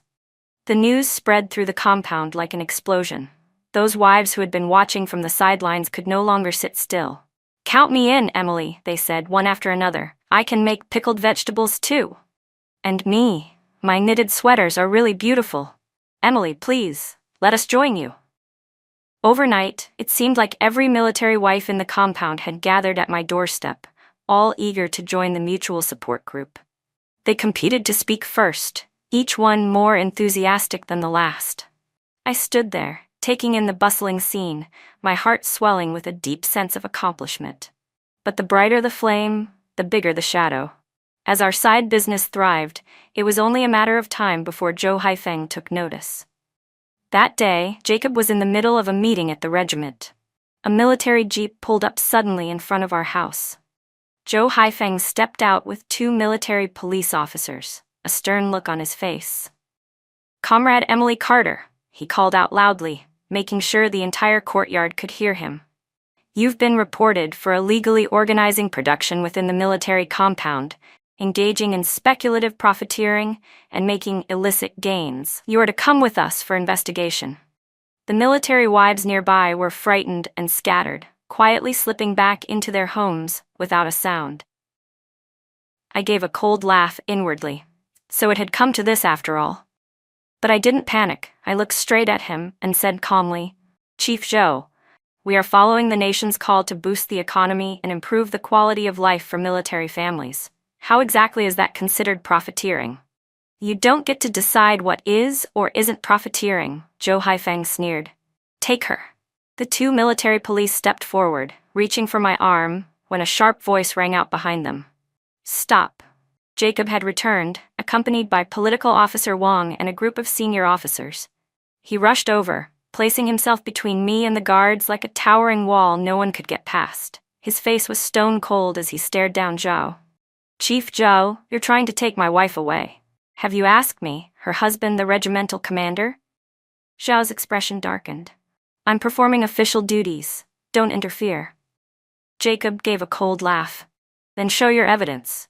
What proof do you have that my wife engaged in illegal profiteering? Do you have written orders from the higher-ups? A directive from the division?" Zhou was momentarily speechless. He hadn't expected resistance, nor had he come prepared with any formal paperwork. I received a report from the masses," he stammered. "The masses?" Jacob's gaze swept the courtyard. "Which one of the masses? Let them step forward." Silence. Then, slowly, one by one, the military wives who had hidden just moments earlier began to step out of their houses. Without saying a word, they came and stood behind me. They didn't speak, but their presence was louder than any words. Zhou's face turned ashen, livid and purple like bruised flesh. "Jacob Carter, are you really going to shield her? Are you going to defy the organization for a woman?" he bellowed, desperate now. Just then, Political Officer Wong stepped forward holding a document. "Chief Joe, perhaps you haven't been informed," Wong said clearly, his voice firm. "Regarding the establishment of the Military Wives Mutual Support Group in our regiment and its self-sustaining economic activities, we submitted a report to the division, and just moments ago we received word. The party committee has held a meeting, and our model has officially been approved. They've decided to roll it out as a pilot program across the entire division." "What?" Joe looked like he'd been struck by lightning. He froze completely, stunned. My heart surged with joy. I hadn't realized Jacob and Officer Wong had already anticipated everything and made preparations behind the scenes. No, that's impossible," Joe muttered, his voice hollow. "There's nothing impossible about it," said a commanding voice from behind him. Everyone turned. It was the division commander himself. He strode forward, his expression stern as he faced Joe Haifeng. "Comrade Joe," the commander said coldly, "you are the chief of staff of this division. And yet, your thinking is outdated, your vision narrow, and you have abused your authority to suppress exemplary models of progress. You've severely undermined the unity and development of the military." The commander's voice was cold and resolute. Joe Haifeng was drenched in sweat. "Effective immediately, you are suspended from duty for reflection," the commander declared without emotion. "The division's disciplinary committee will launch an investigation into your conduct." Zhao's legs buckled beneath him. He collapsed to the ground. He knew. It was over. This storm ended in a complete victory for us. Zhou Haifeng's fall brought the greatest joy to Jacob's soldiers. Apparently, he had long been a tyrant, withholding essential supplies and blocking projects at the grassroots level. Now that he was finally being held accountable, it felt like justice had been served. As for me, I had truly become the pride of the military wives. With support from the division, our mutual support group was officially recognized. I was appointed as the team leader, and our small operation grew into an organized, well-planned enterprise, what we now proudly called the Military Wives Workshop. We took on sewing and mending contracts for the Army's logistics department. Our pickled vegetables and handmade cloth shoes became hot items at the city's department stores. The lives of the wives improved significantly. Every month, they earned dividends of several dozen yuan, a considerable income at the time. The confidence and joy on their faces were undeniable. The compound transformed into a place of harmony and support. Everyone helped one another. We were like family. My relationship with Jacob also deepened as we built this together. He was no longer just the man who silently supported me. He began expressing himself. When I was busy, he'd bring me a cup of hot tea. When I was tired, he'd clumsily massage my shoulders. And sometimes, when no one was looking, he'd sneak a kiss on my cheek, then blush even before I could react. This man, tough as steel, was learning to be gentle, in his own way. One evening, after we finished a long day at the workshop, we walked home under the silvery moonlight. It bathed us in a soft, comforting glow. "Emily," he suddenly said, his voice low, "thank you." I turned to look at him. "Thank me for what?" I asked with a smile. "For coming into my life. For everything you've done for this family," he replied, eyes filled with tenderness that melted into my heart. "Silly," I said, squeezing his hand. "We're husband and wife? That's what we do, right?" He didn't say anything, just held my hand a little tighter. But just when I thought this happiness would last forever, a sudden crisis shattered our peace. Trouble had erupted at the southern border. Our troops received urgent orders to head to the front line immediately. Jacob's regiment was designated the primary strike force. He was going to war. I was reviewing this month's earnings with the military wives when Officer Wong walked in, his face grave. "Emily, can I speak to you for a moment?" My heart skipped a beat. When I entered the office, Jacob was already suited up in his full military uniform. His gaze was sharp, determined. He was giving final instructions to several company commanders. Upon seeing me, he waved for them to leave. Now it was just the two of us. "I have to go," he said quietly. Tears welled up in my eyes immediately. I had always known that this was his duty as a soldier, but now that the moment had come, it still tore at my heart like a blade. "When?" I asked, trying my best to keep my voice steady. "Now." "So soon?" I couldn't speak. My lips trembled as I bit down hard to keep them from quivering. He walked over and pulled me into his arms. "I'm sorry," he whispered. "We've only just gotten married." I shook my head and buried my face in his chest. "No. You're a hero, Jacob. I'm proud of you." "Take care of yourself," he said gently, "and take care of everyone here. I'm leaving the household to you." I nodded, firmly. "Wait for me," he said, cupping my face in his hands. He kissed my forehead with deep affection.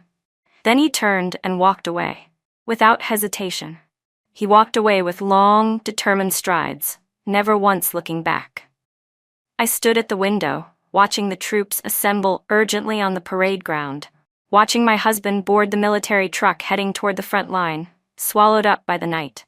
The roar of the engine grew fainter and fainter until it disappeared completely into the darkness.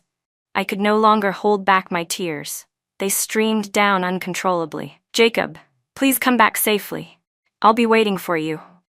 After Jacob left, the entire compound fell into a somber silence. With their husbands deployed to the front, the hearts of the military wives had followed them south to the border. As the leader of the military wives support group, I knew I couldn't collapse now. I had to hold everyone together. Keep the rear stable so our men at the front could fight without worry. I forced myself to bury my sorrow and fear and poured all my energy into our work. I organized the wives to make winter coats, warm shoes, and dry rations overnight, packing everything for the logistics department to deliver to the front lines. "We can't fight on the battlefield," I told them. "But our hearts are with them. Let them wear the coats we made, eat the food we cooked. So even in the cold, they can feel a little warmth." The wives wiped their tears and responded with enthusiasm. Soon the lights in our workshop were blazing through the night, and the hum of sewing machines never stopped. But logistics wasn't enough. We also needed to take care of each other's emotional well-being. One of the wives in our compound, Susan Yee, had a son in Jacob's regiment. Ever since the deployment, she'd barely eaten or slept. She spent her days crying and soon became seriously ill. I visited her every day. He talked with her, comforted her. "Susan, you have to take care of yourself," I told her. "If you collapse, how can your son focus on the fight knowing his mother isn't well?" I also arranged for one of the younger wives in our support group to look after her. Her name was Kelly. She had a cheerful personality and loved telling jokes. Her husband was a political instructor in the company, and before he left, he had asked her to help watch over everyone. Kelly had these adorable little dimples when she smiled, and somehow, her laughter was contagious. With our joint efforts, Susan finally began to recover emotionally. The days passed in a blur of busy hands and anxious waiting. News from the front came sporadically, some good, some bad, tugging constantly at our hearts. Every day, the sound we longed to hear most was the ringing of the postman's bicycle bell. Each letter from the front became a precious lifeline. I received several letters from Jacob. They were always short, just a few rushed lines. "All is well. Don't worry. Take care of yourself." The handwriting was messy. I could tell he had written them in a hurry. But I knew. Those simple words were bought with his life on the line. I pressed the letters against my chest, as if I could feel the steady beat of his heart through the paper. One day, while I was organizing the factory's production schedule, an aide suddenly came to get me on Officer Wang's orders. There was an emergency. My heart sank. I rushed to the regimental office. The atmosphere in his office was unusually heavy. "Emily," he said, handing me a telegram, "there's been an incident at the front." My mind went blank. With trembling hands, I took the telegram and read it. The message was brief. During a surprise operation, our troops were ambushed by enemy forces. There were heavy casualties. Jacob's vanguard regiment had been surrounded and contact with the rear had been lost. Their status was unknown. Boom. The world spun around me. My legs gave out. I couldn't stand. No, it can't be. I muttered to myself, tears falling uncontrollably. "Emily, calm down," Officer Wang said, steadying me. "There's no confirmed news yet. We can't fall apart before we know the truth." Yes, I couldn't fall apart. I was the one everyone looked to for strength. If I crumbled, the whole compound would follow. I dug my fingernails deep into my palms. The sharp pain pulled me back to some semblance of reason. "Officer Wang," I lifted my head, my eyes red and swollen. "What can we do?" His voice was heavy, weighed down with helplessness. "Right now, all we can do is wait." Waiting is the cruelest torture in the world. For the next few days, we completely lost contact with the front lines. Rumors spread like wildfire through the compound. Some said the entire vanguard unit had been wiped out. Others whispered that Commander Carter had died while covering his men's retreat. Panic and despair spread like a plague. Several military wives fainted on the spot. A suffocating gloom settled over the entire compound. I knew I had to do something. I gathered all the military wives on the parade ground. Standing on a tall platform, I looked out at the rows of grief-stricken, hollow faces staring back at me. "I know you're scared," I said, my voice rough with emotion. "You're hurting. I am too. My husband is out there just like yours. But will crying help? Will giving up help? No. Our men are heroes. They're warriors on the battlefield. They are the great wall that protects our home and country. They are not so easily defeated. We are their wives, their strongest support. While they bleed on the front line, are we supposed to cry in the rear? No.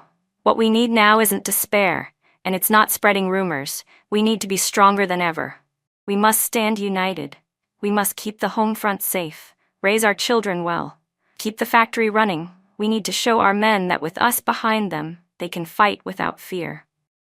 I believe they'll come back. I believe it with all my heart." My words landed heavy, like a hammer striking deep into each of their hearts. Slowly, the crying stopped, faces lifted. In their eyes, I saw the flicker of hope reignite. "Emily's right," someone said. "We can't fall apart. Yes, we'll wait for them to come back."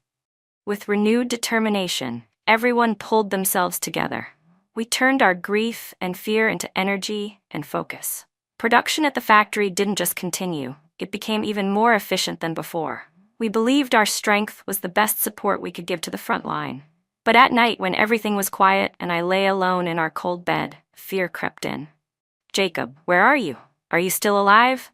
Please, come back alive." Time ticked by, each minute an eternity. Just when we were on the brink of being swallowed by despair, a glimmer of hope finally appeared.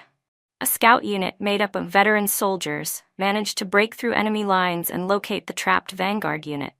When the news reached us, the whole compound erupted in celebration. We cried tears of joy and held each other tight, overwhelmed with relief. The command center immediately organized a large-scale rescue mission. After a brutal battle, the vanguard unit was successfully extracted. They were coming home. Many were wounded, but they were alive. As the military trucks carrying the heroes slowly rolled into the compound, every wife and child poured out to the roadside. They held bouquets of flowers, waved flags, and welcomed their loved ones back with cheers and tears. I stood at the very front, eyes fixed on the convoy, scanning every window and every face, desperate to find him. Truck after truck passed. I didn't see him. My heart began to sink lower with every passing second. Finally, the last vehicle, a medical truck, stopped in front of me. The door opened. A few medics stepped out and carefully lowered a stretcher. Lying on it was a man wrapped in bandages from head to toe. Only his eyes were visible. Those eyes were staring straight at me. It was Jacob. I couldn't hold back anymore.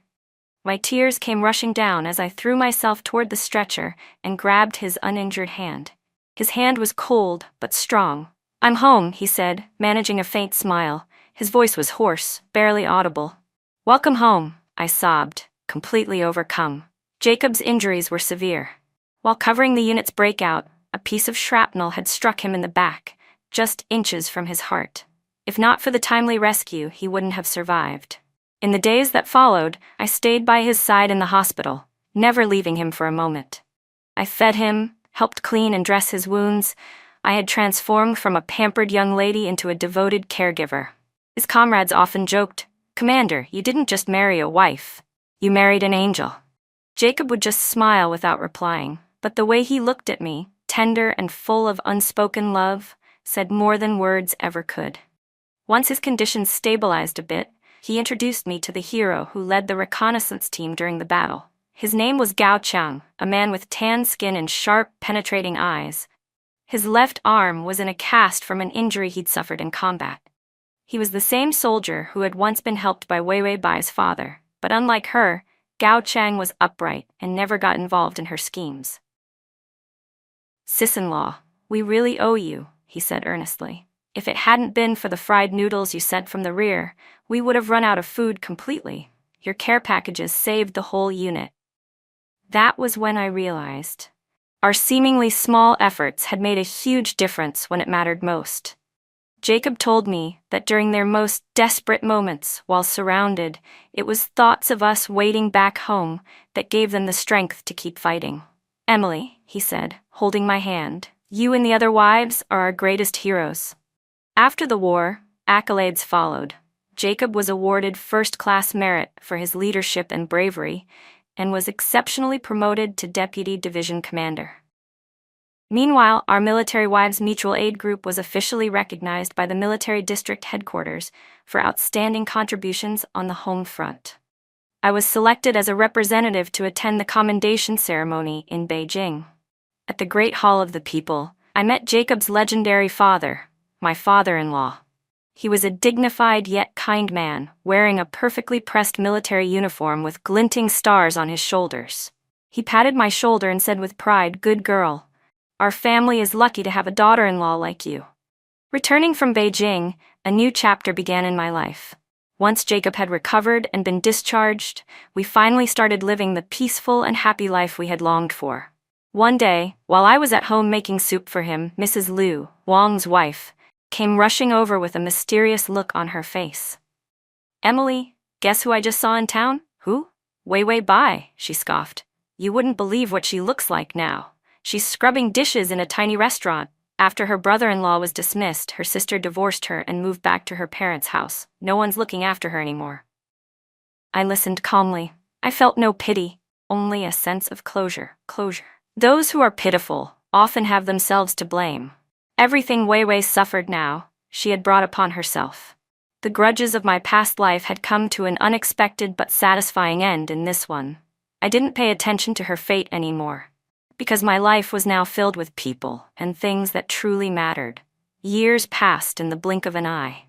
The breeze of reform and opening up swept across China, and our Military Wives factory flourished. What started as a small workshop had grown into a full-fledged enterprise employing hundreds, with products sold across the country and even overseas. Many of the military wives had become well off, and their children received the best education possible. New buildings rose in our compound, and everyone moved into spacious, bright new homes. Jacob and I had a child too, a lovable little boy. He was chubby and full of energy, with eyes and brows that looked just like his father's. From a young age, he loved following Jacob around, learning how to march in perfect step behind him. Chanting slogans, Jacob's career in the military also advanced smoothly.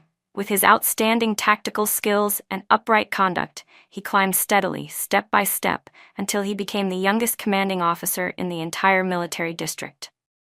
As for me, I transformed from a naive, privileged girl into a respected entrepreneur, a model military wife, and a happy wife and mother. Everything felt so perfect.